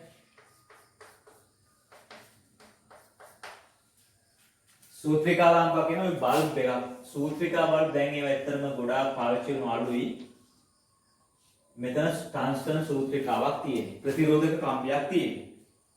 ළමයි ප්‍රතිරෝධක කම්බියක ප්‍රතිරෝධය R උෂ්ණත්වය අනුව රඳාපවතිනවා. මොකද මෙයා ක්‍රියාත්මක වෙද්දී මෙයාගේ උෂ්ණත්වය ඉහළ යනවා. උෂ්ණත්වය ඉහළ යනකොට ප්‍රතිරෝධක කම්බි වල නම් ප්‍රතිරෝධය ඉහළ යන්න ඕන. මම ඉදිරියේදී ඒ කාරණාව කියලා දෙන්නම්. උෂ්ණත්වය ඉහළ යනකොට ප්‍රතිරෝධය ඉහළ යන්න ඕන. එතකොට මොකද වෙන්නේ? අපිට V දිරුව I නේ ප්‍රස්ථාරගත කරන්නේ I සමානයි 1ට R වාරයක් V නේ. R වැඩි වෙනවනේ. R වැඩි වෙනකොට මොකද වෙන්නේ? උෂ්ණත්වයේ කාලයත් එක්ක මෙයාගේ R වැඩි වෙනවා. V වැඩි කරන්න මෙයා රත් වෙනවා. V වැඩි නොකලත් එක මගේ තිබුණාට රත් වෙනවා. කොහොමත් රත් වෙනවා. රත් වෙනකොට මෙයා අඩු වෙනවා. ඒතර V වැඩි කරත් අඩු වෙනවා. V එක මගේ තිබුණත් අඩු වෙනවා. ඒතර මොකද වෙන්න ඕන? මෙයා අඩු වෙනකොට මෙයා අඩු වෙනව නෙමෙයි වැඩි වෙනවා. නැවතත් මෙයා වැඩි වෙනවා. ප්‍රතිරෝධක කම්බියක ප්‍රතිරෝධයේ උෂ්ණත්වය වැඩි වෙනකොට වැඩි වෙනවා. ඒතර මෙයා වැඩි වෙනකොට මෙන්න මේ අනුපාතය මොකද වෙන්නේ? 1ට R අඩු වෙනවා. 1ට R සමස්තය අඩු වෙනවා. කියන්නේ ප්‍රස්ථාරයේ බෑමනේ 1ට R කියන්නේ. ඒතර ප්‍රස්ථාරයේ බෑම අඩු වෙන්න ඕන. මෙයා නියත බෑම. ඕම් නියමයට අනුකූලයි. මෙතන ඕම් නියමයට අනුකූල නැහැ. නමුත් ඕම් නියමය ඇතුලේ අපිට මේක හදලා දෙන්න පුළුවන්. මෙතන බෑම නියතයි. ඇත්තටම වෙන්න ඕන බෑම අඩු වෙන්න ඕන. මෙතන එන්න බෑම වැඩි වෙලා තියෙන්නේ. මෙතන නියතව තිබිලා වැඩි වෙලා. මෙතන බෑම ශුන්‍යයි. ඒක මේ කොහොමත් මෙන්න බෑනේ. බෑම අඩු වෙන ප්‍රස්ථාරයක්. මෙන්න මේ පහ ප්‍රස්ථාරයේ මෙතන බෑමට වඩා මෙතන බෑම අඩුයි. එනිසා නිවැරදි පිළිතුරු විදිහට අපිට පිළිතුරු අංක 5 ගන්න පුළුවන්. ඒ කොටසට අදාළව තව ගැටලුවක් තියෙනවා. ප්‍රශ්නාංක මේ පොතේ 40 සහ 54.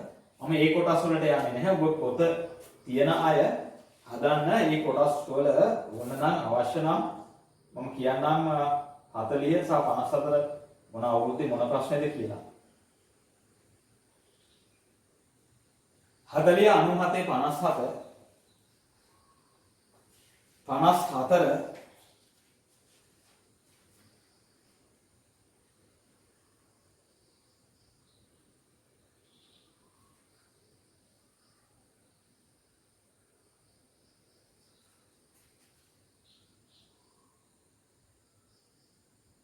2003 55.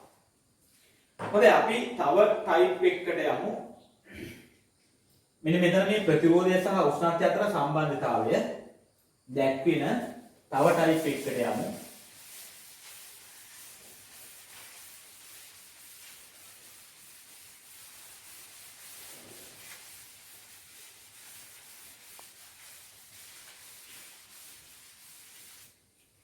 ළමයි අපිට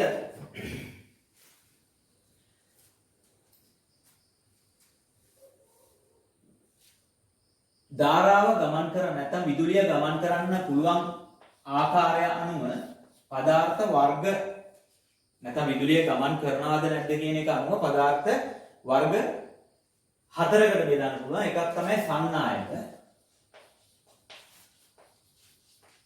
අනෙක ඔබ දන්නවා මේවා අර්ධ සන්නායක අනෙක පරිවාරක අනෙක සුපිරි සන්නායක.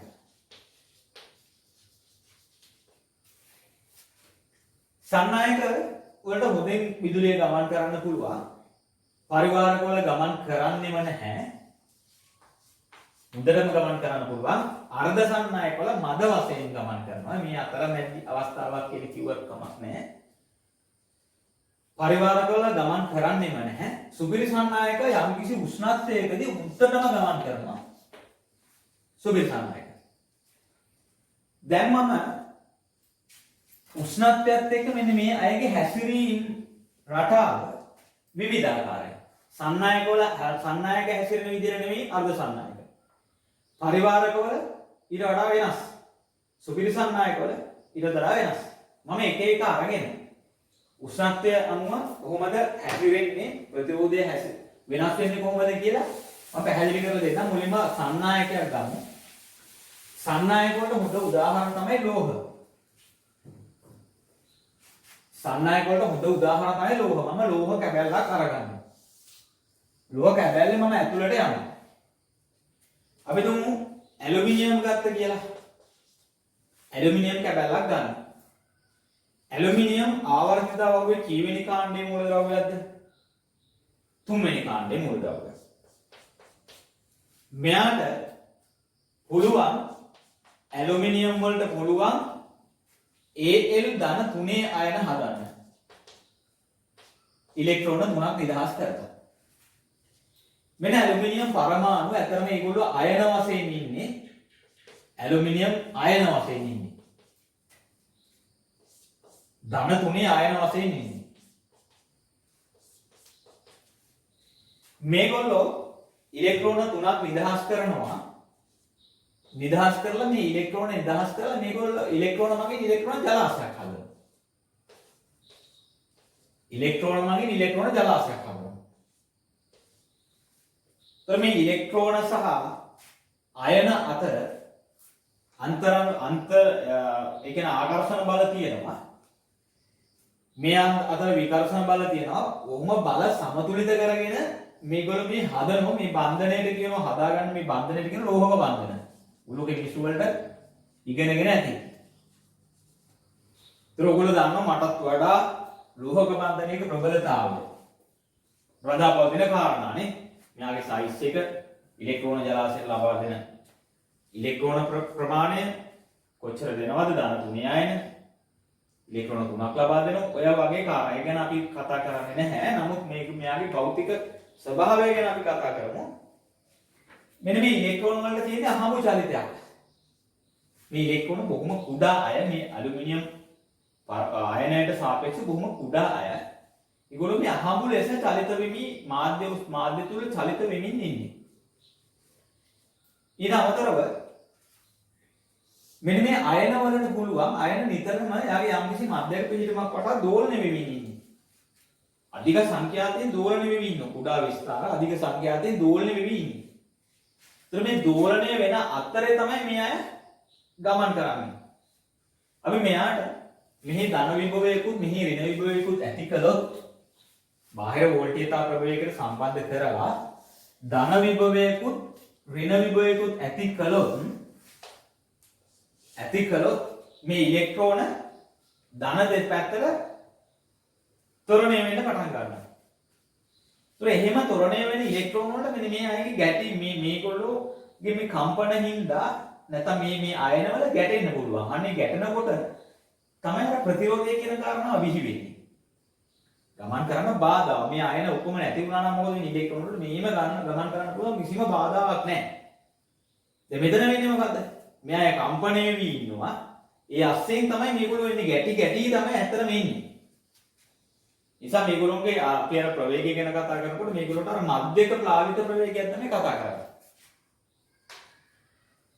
ඉතින් ළමයි උෂ්ණත්වය වැඩි කරාට පස්සේ අපි දැන් මේ උෂ්ණත්වයත් එක්ක තියෙන සම්බන්ධතාවයනේ අපි බලන්නේ. උෂ්ණත්වය වැඩි කරාට පස්සේ මාධ්‍ය උෂ්ණත්වය වැඩි කරාට පස්සේ මෙන්න මේ අයගේ කම්පන තවත් තීව්‍ර වෙනවා.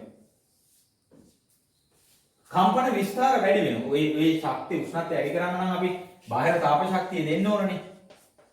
දෙන තාප ශක්තිය මෙයා ගන්නවානේ. අරගෙන ඇත්තටම ගන්න මෙන්න මෙයාගේ මෙන්න මේ කම්පන ශක්තිය විදියට තමයි ගන්නෙ. කම්පන ශක්තිය විදියට ගත්තට පස්සේ ශක්තියට කම්පනයක දෝලනයක ශක්තිය සමානුපාතික කියන්නේ විස්තාරයේ වර්ගයට. දැන් ශක්තිය වැඩි වෙනකොට විස්තාරය වැඩි වෙන්න ඕනනේ. විස්තාරය වැඩි වෙනකොට කලින් මෙතෙන්ට කම්පනය දෝලනය වුණා නම් දැන් මෙතෙන්ට දෝලනය වෙනවා. ඒ කියන්නේ මොකද්ද? සයිස් එකක් වැඩි වෙනවා. ඒක තමයි ඉතින් අපි අර ප්‍රසාරණය වෙනවා කියලා කියන්නේ. මෙයාට තාප ශක්තිය ලබා දෙන උෂ්ණත්වය වැඩි වෙනකොට ලෝහේ ප්‍රසාරණය වෙනවානේ. කලින් මේ ගානට තිබුණා දැන් මෙච්චර වෙලා. මොන ප්‍රසාරණයක් වෙලා.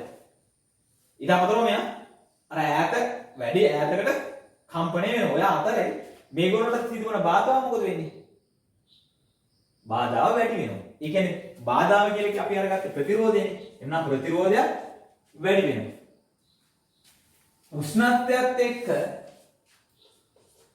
උෂ්ණත්වයත් එක්ක ප්‍රතිරෝධය ගත්තොත් සන්නායකයක ප්‍රතිරෝධය ගත්තොත් R වැඩි වෙනවා. පැහැදිලිද? R වැඩි වෙනවා. මේ අතර සම්බන්ධතාවයක් තියෙනවා. හොයාගෙන සම්බන්ධතාවයක් තියෙනවා. R θ සමානයි R0 එක ධන ඇල්ෆා θ. උඩට මේ සම්බන්ධතාවය හුරු ඇති. R θ සමානයි R0 එක ධන ඇල්ෆා θ. මොකද මේ R θ කියන්නේ? පද අපි හඳුනාගමු. R θ කියලා කියන්නේ θ උෂ්ණත්වයේදී ප්‍රතිරෝධය. R θ කියන්නේ θ උෂ්ණත්වයේදී ප්‍රතිරෝධය. මම පොඩ්ඩක් මේ හරි මේ ටික මකා ගන්නවා. දැන් මේ උදාහරණ අපිට වැදගත් නැහැ.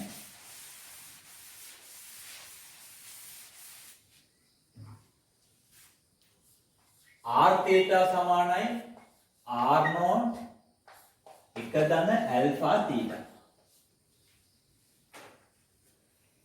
R θ කියලා කියන්නේ θ සෙල්සියස් වලදී සෙල්සියස් අංශක තමයි සෙල්සියස් වලදී දී ප්‍රතිරෝධය. R0 කියන්නේ මොකක්ද? සෙල්සියස් බිඳුවේදී ප්‍රතිරෝධය. මාරු කරගන්න එපා. මෙතන R0 කියලා කියන්නේ බිඳුවේදී ප්‍රතිරෝධය. R θ කියලා කියන්නේ සෙල්සියස් θ යම් කිසි ඕනෑම උෂ්ණත්වයකදී ප්‍රතිරෝධය. ඒක අපි දන්නවා ඇල්ෆා. ඇල්ෆාට කියනවා ප්‍රතිරෝධයේ උෂ්ණත්ව සංගුණකය. ඇල්ෆාට කියනවා ප්‍රතිරෝධයේ උෂ්ණත්ව සංගුණකය. තේර කියන්නේ මොකද්ද? අන්න අපි භාවිතා කරපු උෂ්ණත්වය. මෙන්න මේ තීට උෂ්ණත්වයේදී ප්‍රතිරෝධය තමයි R θ කියලා කියන්නේ. පැහැදිලිද? තීට උෂ්ණත්වයේදී ප්‍රතිරෝධය තමයි R θ කියලා කියන්නේ. එහෙනම් මේ උෂ්ණත්වය තමයි තේරෙන්නේ සෙල්සියස් වලින් පාවිච්චි කරන්නේ. මේක ප්‍රතිරෝධයේ උෂ්ණත්ව සංගුණකයේ අර්ථ දක්වාගෙන තියෙන විදිහම තමයි මේ සමීකරණය එන්නේ. ඉතින් ඒක අර්ථ දක්වලා තියෙන සෙල්සියස් වලට. ඒ ඔය වගේ සම්බන්ධතාවයක් ආපුවම අපිට මේක මේ විදිහට සකස් කර ගන්න පුළුවන් R θ සමානයි R0 ධන R0 ඇල්ෆා θ. ප්‍රතිරෝධයේ උෂ්ණත්ව සංගුණකය කියන භෞතික රාශිය යම්කිසි පදාර්ථ වර්ගයකට නියතයි. යම්කිසි පදාර්ථ මෙයා නියතකයක්. යම්කිසි පදාර්ථයෙන් පදාර්ථයේ වෙනස් වන තඹ වලට එක අගයක්, ඇලුමිනියම් වලට තවත් අගයක්, මැග්නීසියම් වලට තවත් අගයක් විවිධ වර්ග වලට වෙනස් වෙනවා. නමුත් ඒ වර්ගයට නියතකයක්. එහෙමනම් අපිට මෙන්න මේක මේ විදිහට සකස් කරොත් R θ සමානයි R0 ඇල්ෆා θ ධන R0. මේ මොකද්ද? R0 කියලා කියන්නේ බිඳුවේදී ප්‍රතිරෝධය. සෙල්සියස් අංශක බිඳුවේදී ප්‍රතිරෝධය. ඉතින් සන්නායක කැබැල්ලේ තඹනම් මෙයන් අපි දුන්නේ තඹ භාවිත කරනවා කියලා. තඹනම් පාවිච්චි කරන උෂ්ණත්වයේ සෙල්සියස් බිඳුව නම් දිගත් වෙනස් වෙන්නේ නැත්නම් හරස්කර වර්ගඵලයක් වෙනස් වෙන්නේ නැත්නම් ඒ කියන්නේ එකම සන්නායක කැබැල්ල පාවිච්චි කරා නම් කොහේ ගිහිල්ලා තිබ්බත් සෙල්සියස් බිඳුවේදී එකම ප්‍රතිරෝධය මෙයාගේ අග්‍ර අතරත් පිළිටන්නේ. එසා මෙයක් නියතයක්. මෙයක් නියතයි නම් මෙන්න මෙතන මේ පද සියල්ලම නියතයි. මේ අතර සම්බන්ධතාවයක් ගත්තොත් y සමානයි mx ධන c. ධන අනුක්‍රමණයක් සහ ධනාන්තක ඛණ්ඩයක් තියෙන සමීකරණයක්. y සමානයි mx ධන c. ඉතින් මෙන්න මේ උෂ්ණත්වය අතර අපි මෙතනදී පාවිච්චි කරන්න ඕන සෙල්සියස් උෂ්ණත්වය. තේරෙනද කියන එක? ප්‍රතිරෝධය ඕම් වලින්. එහෙම පාවිච්චි කරොත් මෙන්න මේ වගේ සම්බන්ධතාවයක් අපිට ලැබෙන්නේ. මෙතනදී වැදගත් වන සමීකරණය r θ r0 1 ධන alpha θ. මෙන්න මේ විදිහට අපිට සකස් කරලා y සමානයි mx ධන c සම්බන්ධතාවයක් සකස් කර ගන්න පුළුවන්. ඉතින් මේ ගැටලුව විසඳන්න නම් අපිට තියෙන මේ ගැටලුව විසඳන්න නම් අපිට මේ සමීකරණය දැනගෙන සිටීම හොඳටම ප්‍රමාණවත්. නමුත් ඔබ මේ කොටසේ මෙන්න මේ ප්‍රතිරෝධයේ උෂ්ණත්ව සංගුණකය සහ මේ සමීකරණය ගැන අවබෝධයක් ඇති කරගත යුතුයි. මෙතනින් ඔයගොල්ලන්ගේ ප්‍රැක්ටිකල් එකක් නැත්නම් විභාග රචනා ප්‍රශ්නයක් අහන්න පුළුවන් මේ කොටසේ. සම මේ ගැන හොඳ අවධානයක් සහ අවබෝධයක් ඇති කරගන්න.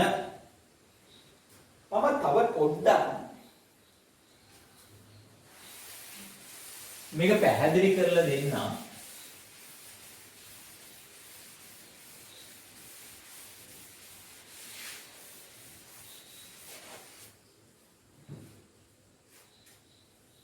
මේ සම්බන්ධතාවයේ මම මෙතනින් ගන්නවා මෙතනින් r θ තියෙන පැත්තට r0 අරගෙන යනවා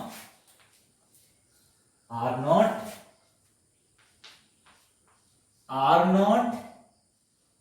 alpha θ.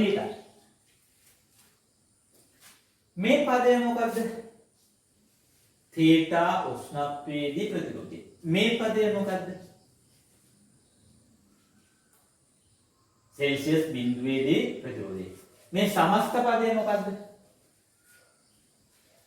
ප්‍රතිරෝධයේ සිදුවන වෙනස. හරි. මම තව දුරටත් යනවා r θ ඍණ r0 බෙදීම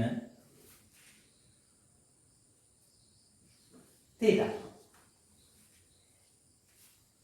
සමානයි මේ θ මේ පැත්තට ගත්තා r0 alpha දැන් මේ පදය එක අපි හොයාගත්තා. ඒක අපි දුන්නා ප්‍රතිරෝධයේ සිදුවන වෙනස. ඒක බෙදුවට පස්සේ තියෙන ඔය සමස්ත පදයට මොකද කියන්න පුළුවන්? ඒකක උෂ්ණත්වාන්තරයක් සඳහා ප්‍රතිරෝධයේ සිදුවන වෙනස මේ සමස්ත පදය. මම මේ ඒ සමස්ත පදය r θ ඍණ r0 බෙදීම θ ඒක නැවතත් මේ r0 වලින් බෙදෙනවා. මෙන්න r0 සමානයි alpha වලට. ප්‍රතිරෝධයේ උෂ්ණත්ව සංගුණකය. මෙතනින් අපිට අර්ථ දක්වන්න පුළුවන් ප්‍රතිරෝධයේ උෂ්ණත්ව සංගුණකය. මට කියන්නේ මේ සමස්ත පදය මොකද්ද?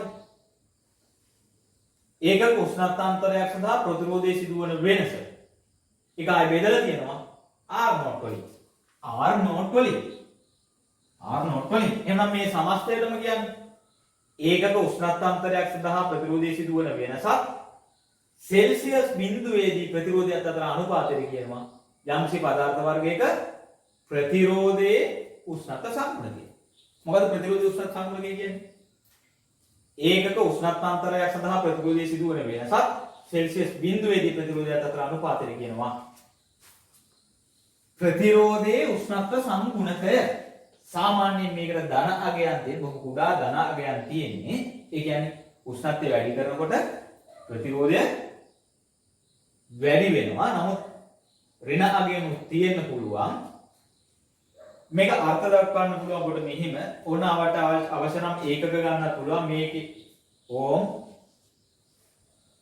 සෙල්සියස් අංශක යට බෙදන්න ඕන.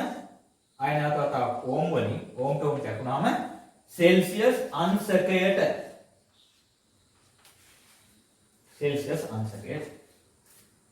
දැන් පැහැදිලිද කාරණාව? මේක ප්‍රතිරෝධයේ උෂ්ණත්ව සංගුණකය. දැන් ඔබගේ නෝට් එකට එන්න ඕන මෙන්න මේ සමීකරණය ඒකෙන් අර ප්‍රස්ථාරය හදන විදිහ ඊට අමතරව ප්‍රතිරෝධයේ උෂ්ණත්ව සංගුණකය අර්ථ දක්වන විදිහ. මොකද ප්‍රතිරෝධයේ උෂ්ණත්ව සංගුණකය කියන්නේ? ඒකක උෂ්ණත්වාන්තරයක් සඳහා ප්‍රතිරෝධයේ සිදුවන වෙනසක් සෙල්සියස් බිඳුවේදී ප්‍රතිරෝධයත් අතර අනුපාතය. හොඳයි. දැන් මේ සම්බන්ධතාවය ඇසුරෙන් අපි ගැටලු විසඳමු. අපි යමු MCQ type 4 වලට. මේ පොතේ MCQ type 4 වලට. ළමයි මේ පොත සම්පූර්ණම පොතම කරන්නේ නැහැ. මොකද වීඩියෝ එකක් ඇසුරෙන් සම්පූර්ණ පොත කරද්දී ගොඩ වෙලාවක් යනවා. කාලය ගොඩක් යනවා. අනිත් කාරණා මම මේ පොතට ගොඩාක් මහන්සි වෙලා තියෙනවා. සාමාන්‍ය පොතක් ලියන්න සති දෙක තුන මාසයක් යන වෙලාවලුත් තියෙනවා. ඉතින් මාසයක් මහන්සි වෙලා ලියපු පොත ඔයගොල්ලන්ට පහසුවෙන් මිලදී ගන්න පුළුවන්කම තියෙද්දි වීඩියෝ වලට තවත් මහන්සි වෙන්න ඕනේ නෑනේ ඇත්තටම. පොතේ තියෙන්නේ මේ කරුණෝ තමයි මේ විදිහට. සමහර පොතට වඩා මම මේ උගන්වන එක පහසු වෙන්න පුළුවන්. සමහරකට පොත මම මේ උගන්වන එකට වඩා පොත කියලා තේසි වෙන්න පුළුවන්. හරි. අපි යමු MCQ type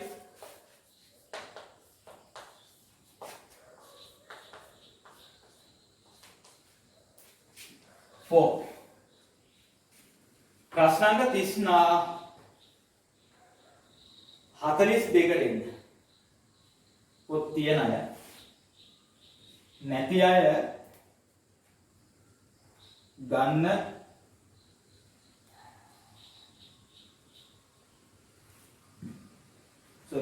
ප්‍රශ්නාංක 73ට එන්න.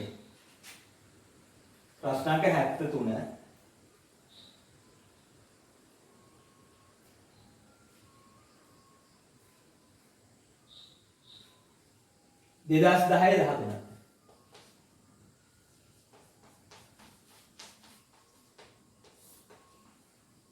2010-13 මේක MCQ type ඇත්තටම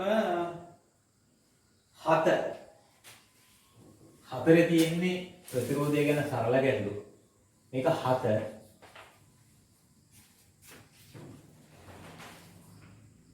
2010-13 ප්ලැටිනම් කම්බියකින් සාධන ලද දගරයක් සෙල්සියස් බිඳුවේදී සෙල්සියස් අංශක බිඳුවේදී ප්‍රතිරෝධය වුන් 50යි. ප්ලැටිනම් වලින් හදලා තියෙන්නේ බිඳුවේදී 50යි. ද්‍රව වෙමින් පවතින ඊයම් තුල ගිල්ලෝ විට දගරයේ ප්‍රතිරෝධය 115යි. මෙයා ඊයම් වල ගිල්වනකොට 115යි. ඕම්. දක්වා ගන්නේ ප්‍රතිරෝධයේ උෂ්ණත්ව සංගුණකය. දීලා තියෙනවා 4.0 වරක් 10-3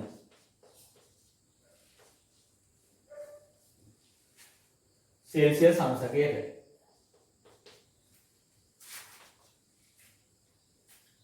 අපෙන් අහන්නේ ඊයම්හි ද්‍රවාංකය.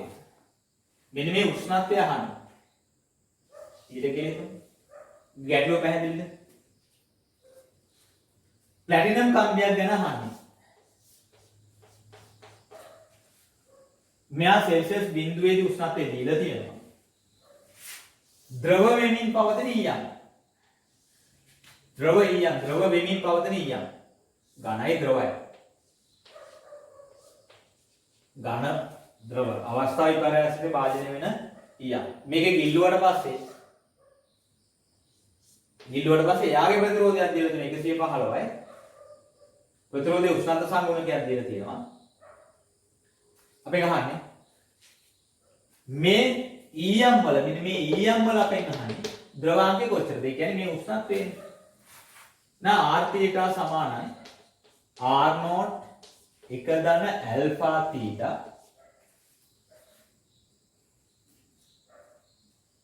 මේකෙන් හදා ගන්න පුළුවන් r theta වෙන r naught සමාන බෙදීම r naught alpha සමානයි theta.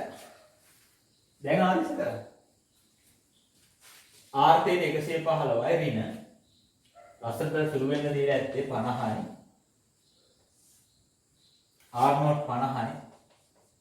alpha 4 වරක් 10 ඍණ 3යි.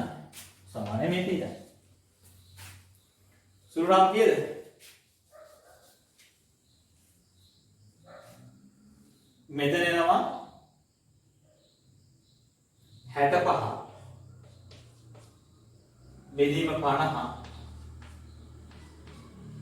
වරක් 4 වරක් 10 ධන 3 උඩට ආවා.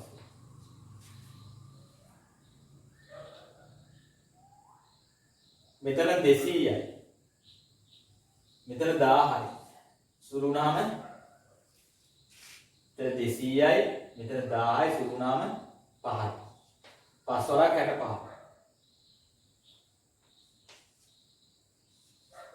65 325යි සෙල්සියස් අංශය. උත්තරේ 325යි 2 දෙවෙනි උත්තරේ. මොනවාම ගැටුව වගේ ගැටුවා විසඳන්නේ. ඒ MCQ type 4 අවශ්‍යයි ලියා ගන්න. මේ ගැටුවෙන් පස්සේ මම යනවා MCQ type 4ට. ඊට කලින් තව කාරණාවක් පැහැදිලි කරලා දෙන්න ඕනේ. අපි දන්නවා දැන් සන්නායකයක නම් උෂ්ණත්වයේ තීටා සමග ප්‍රතිරෝධය R හි විචලනය y සමාන mx ධන c. ඔය විදිහට ප්‍රතිරෝධය වැඩි වෙනවා. ඇත්තටම කොහොම ඇත්තටම වැඩිවීම ගත්තොත් ප්‍රායෝගිකව වැඩිවීම ගත්තොත් සුළු සුළු වෙනස්කම් තියෙනවා. මෙන්න මෙහිම වැඩි වෙනවා කියලා ගත්තත් සන්නායකයක සාධාරණයි. ඒක හැබැයි ඔබගේ විෂය නිර්දේශයේ මේ හා සම්බන්ධව ගැටලු විසඳන්න අර සමීකරණය r θ සමානයි r naught 1 ධන alpha θ කියලා තමයි ගන්න. තවත් විචල්යන් මත රඳා පවතිනවා. ඒ නිසා මෙන්න මෙහෙම තමයි ඇත්තටම වෙනස් වෙන්නේ. නමුත් ඔයගොල්ලෝ ඔය සමීකරණයෙන් දෙන අවස්ථාවේදී ඔක ඔය විදිහට ගැටලුව විසඳගත්තට ප්‍රශ්නයක් නැහැ. මේ සම්නායකය අර්ධ සම්නායකයක උඩ වඩා තත්ත්ව වෙනස්. උෂ්ණත්වයේ තීටා සමග ප්‍රතිරෝධය R විචලනය ඇත්තටම අඩු වීමක් වෙන්නේ අර්ධ සම්නායකවල. ඒක ඔයගොල්ලෝගේ ඉලෙක්ට්‍රොනික්ස් පාඩමෙන් පැහැදිලි කරනවා අර්ධ සම්නායකවල තත්ත්වය. පරිවාරකවල තත්ත්වයක් පරිවාරකවල උෂ්ණත්වය වැඩි කරනකොට ප්‍රතිරෝධ ලොකු ප්‍රතිරෝධයක් තියෙන සුළු අඩුවීමක් වෙනවා. සුළු අඩුවීමක් වෙනවා. ප්‍රතිරෝධය සුළු අසවල් වශයෙන් මේ අර්ධ සම්නායකවල අඩු වෙනව තරම් අඩු වෙන්නේ නැහැ. සුළු අඩුවීමක් සිද්ධ වෙනවා. හැබැයි සුපිරි සම්නායකවල නම් තත්ත්වය වෙනස්. එයාගේ උෂ්ණත්වය අඩු කරනකොට මේ සුපිරි සම්නායක උෂ්ණත්වය අඩු කරනකොට මේ විදිහට අඩු වෙලා ඇවිල්ලා යම් කිසි උෂ්ණත්වයේදී එකවරම බිඳ වෙනවා. උෂ්ණත්වය අඩු කරනකොට අඩු වෙලා ගිහිල්ලා එකවරම බිඳ වෙන අපේ උෂ්ණත්වයේදී. මේ උෂ්ණත්වය කියන අවදි උෂ්ණත්වය. ඉතින් අවදි උෂ්ණත්වයේදී සුපිරි සම්නායකයේ ප්‍රතිරෝධය 0යි. මේක සුපිරිසන්නායක, මේක පරිවාරක, මේක අර්ධ සන්නායක සන්නායක. ඉතින් අපි MCQ type 4 වල ගැටලුවකට යමු. MCQ type 4 වල ගැටලුවකට යමු. ඔබ එන්න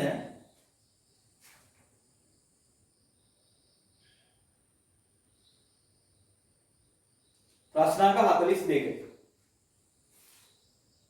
ගොල්ලෝගේ පාස් පේපර් පොතේ නම් 99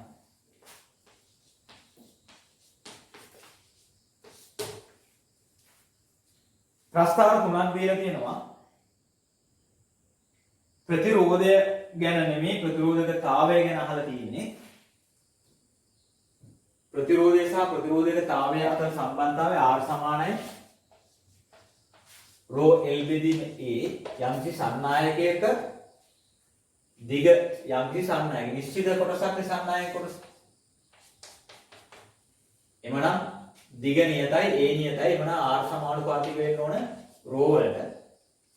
මේ හැම තැනටම ρ උනත් මේ විදිහම තමයි විචලනය. ශ්‍රාවි ප්‍රතිරෝධය නේ ප්‍රතිරෝධකතාවය තමයි ප්‍රස්තාරගත කරන්නේ. ඊළඟවලදී එච්චරයි ඒ ගැන සඳහන් කරන්නේ නැහැ.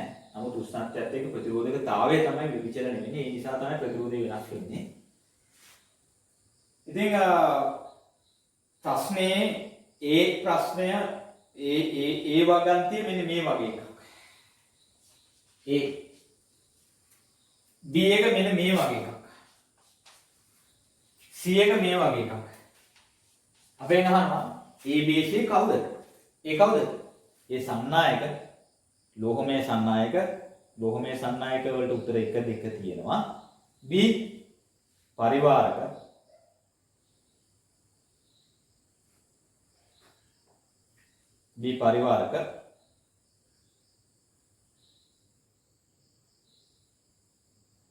C සුපිරි සන්නායක. පිළිතුරු අංක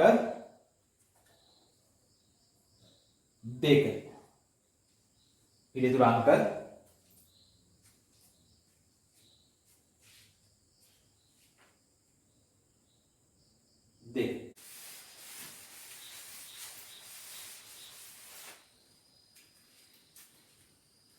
හොඳයි.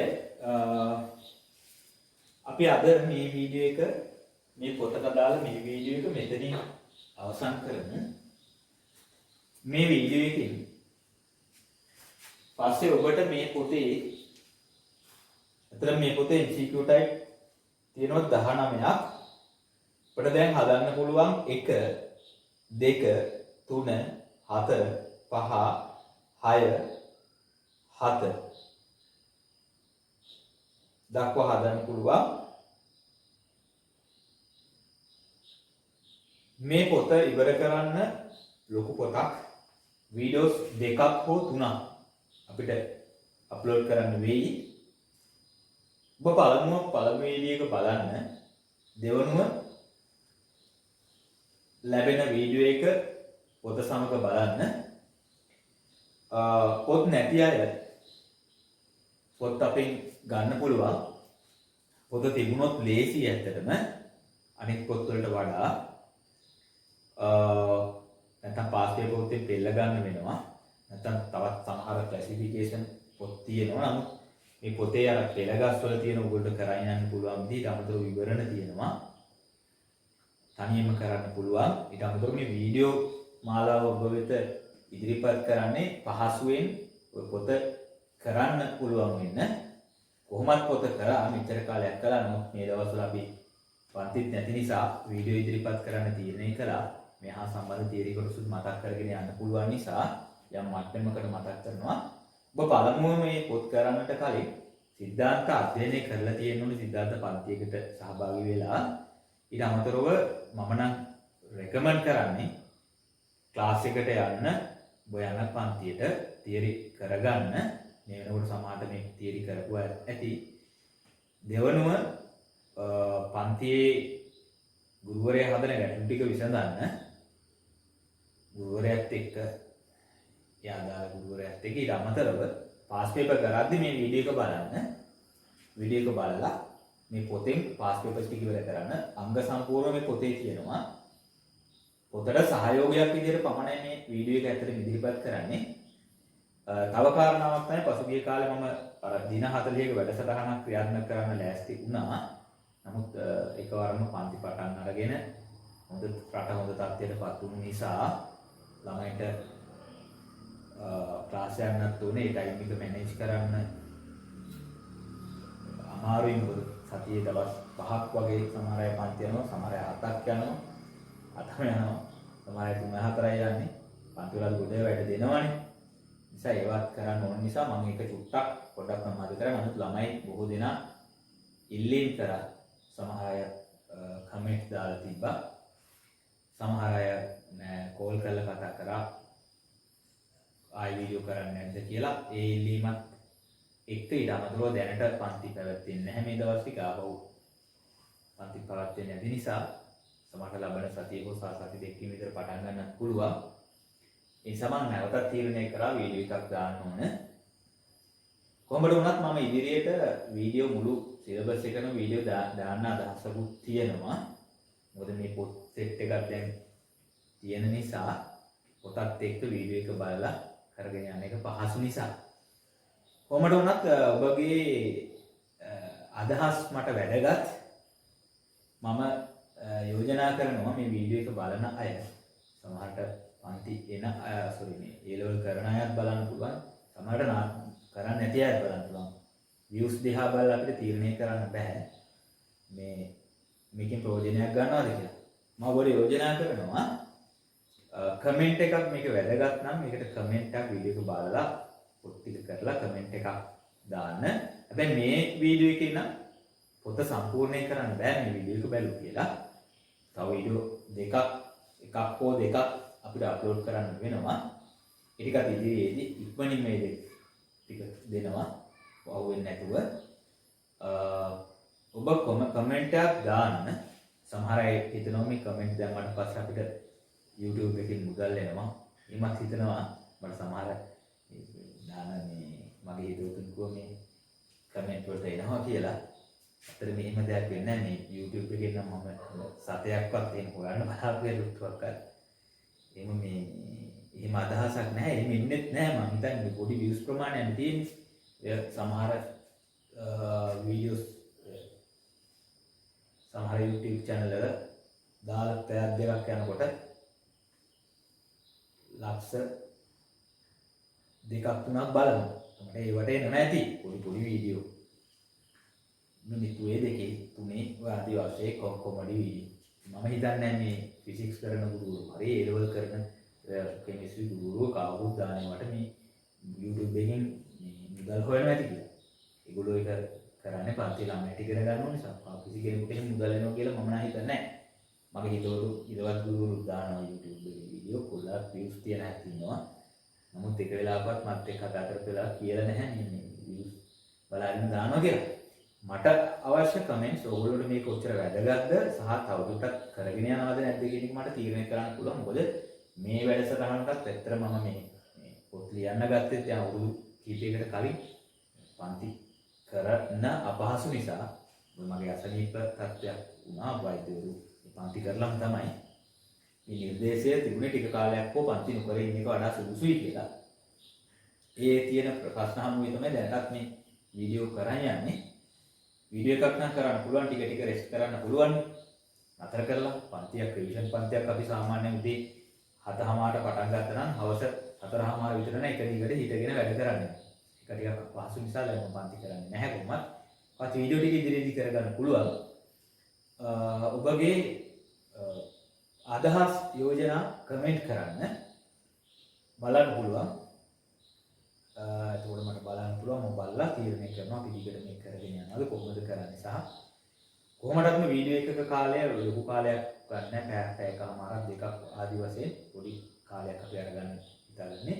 සහ මේ වීඩියෝ දෙකට අමතරව තව කලින් වීඩියෝ දෙකක් කළා. දෙකක් හෝ තුනක් කොටස් දෙකකට අදාළව ධ්වනි තීව්‍රතාවය සහ තාපගතික විද්‍යාව. සහ ඔබට ඉදිරියෙන් කරන්න ඕන වීඩියෝ ගැනත් ඒ අදහසක් දෙන්න පුළුවන්. ඔයගොල්ලෝ යෝජනා කරන්න. යෝජනා සැලකිල්ලට ලක් කරලා සමහර අය මට කතා කරලා කෝල් කරලා කියනවනේ. ඒ ඔක්කොම සැලකිල්ලට ලක් කරලා මම තීරණයක් ගන්නවා මොනවද ඉදිරියට කරන්න. කොහොමදත්ම මේ පොත පළමු ඉවර කරනවා. මේ පොතේ තව සමක ප්‍රතිරෝධය ගැන ඔයගොල්ලන්ට කියලා දෙන්න තියෙනවා. විභව විභාජනය ගැන කියලා දෙන්න තියෙනවා. ඊට අමතරව මධ්‍යස්ථ ප්‍රායෝගික ප්‍රවේගය ගැන කියලා දෙන්න තියෙනවා. ඒ වගේ කොටස් ධාරා ගණන්ත් ඒ වගේ කොටස් කියලා දෙන්න තියෙනවා. ඒ නිසා ඔබ මට අදහස් හා යෝජනා ඉදිරිපත් කරන්න මේ වීඩියෝ අප්ලෝඩ් වුණාට පස්සේ පොත් ගන්න අය මගේ නම්බර එකට කතා කරන්න. පොත් ගොඩ දෙනා දවසට කතා කරලා පොත් ඉල්ල ගන්නවා. මොකද මේ වෙලාවේ මේ පොත් ටික හරිය වැදගත්. ගෙදරට වෙලා වැඩ කරන්න, නිදහසේ වැඩ කරන්න. පොත් ගනිකෝ අය නම් සමහර අය පොත් සෙට් එකම අරන් තිබ්බ, සමහර අයට කොටස් වශයෙන් අරගෙන තිබ්බේ. ඒ අය දැන් කතා කරලා පොත් අරගන්නවා. මොකද මේ පොත තනියෙන් කරන් ගෙන යන හරිය වැදගත් පොතක්. ඒ විදිහට හදලා තියෙන්නේ. මොකද පසුගිය කාලේ මම ටියුෂන් කරේ නැති නිසා මේ පොතට ගොඩාක් ලොකු අවධානයක් යොමු කරලා සැලකිල්ලෙන් කරපු පොත් සෙට් එකක් තියෙන්නේ. මම හිතන්නේ ලංකාවේ මේ පොත් සෙට් එකක් මේ විදිහට පෙළගස්සපු පොත් සෙට් එකක් නැහැ. විවරණත් එක්ක. මොකද මේ ක්ලාසිෆයිඩ් කරලානේ තියෙන්නේ. ලෝකෙත් තියනවාද කියලා මම දන්නේ නැහැ. වෙන රටවල තියෙද කියලා මම දන්නේ නැහැ. මම හිතන්නේ තියෙනවා වෙන විදිහට ඇති නැති වෙන්න පුළුවන්. ඔබ මේ පොත් ටික අරගන්න අවශ්‍යයි මට කතා කරන්න. මගේ නම්බර එක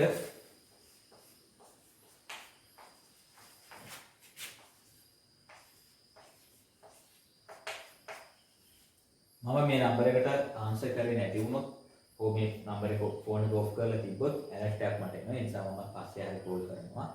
කතා කරේ නැහැ කියලා දුක් වෙන්න එපා. ඒ වගේම කුරියර් සර්විස් එකකින් එවන්න පුළුවන් පොත් ඊට අමතරව පෝස්ට් එක හරහා එවන්න පුළුවන්. පසුගිය සතියේ නම් පෝස්ට් එක වැඩ කරා හොඳට. නමුත් දැන් මේ තත්ත්වෙත් එක්ක පොඩ්ඩක් ප්‍රමාද වෙන්න පුළුවන්. කොහොම නමුත් කුරියර් සර්විස් එකෙන් දවස් දෙකක් විතර ඇතුළත පොත් ටික ගෙන්න ගන්න පුළුවන්. පොත් ටික ළඟ තියාගන්න. හදිස්සියෙන් මොන හේතුවක් නිසා හරි ඉදිරියට පන්ති කරන්න බැරි වුණොත් ලංකාවේ මම නම් ප්‍රාර්ථනා කරන්නේ ඉක්මනට මේ தත්ත්වය निराකරණය වෙලා ප්‍රශ්න විසඳු සාමාන්‍ය තත්ත්වයටපත් වේවා කියලා මගේ ප්‍රාර්ථනාවයි. ඉතින් මොන හේතුවක් නිසා හරි වෙන්න පුනේ නැතුව ඔබට මේ පොත් ටික වැදගත් සහ මේ පොත් ටික අරගෙන තියාගන්න පිළිවෙල කරන ළමයි. හොඳයි එහෙනම් අද දවසේ මම මේ වීඩියෝ එක මෙතෙන් නතර කරනවා. ඉදිරියේදී මේ කොටස් දෙකට අදාළ වීඩියෝස් ඉදිරියේදී බොහොම ඉක්මනින්ම මේ පොත ඉවර කරලා තව වීඩියෝ එකකින් ඉවර කරනවා. හොඳයි එහෙනම් හැමෝටම ජය.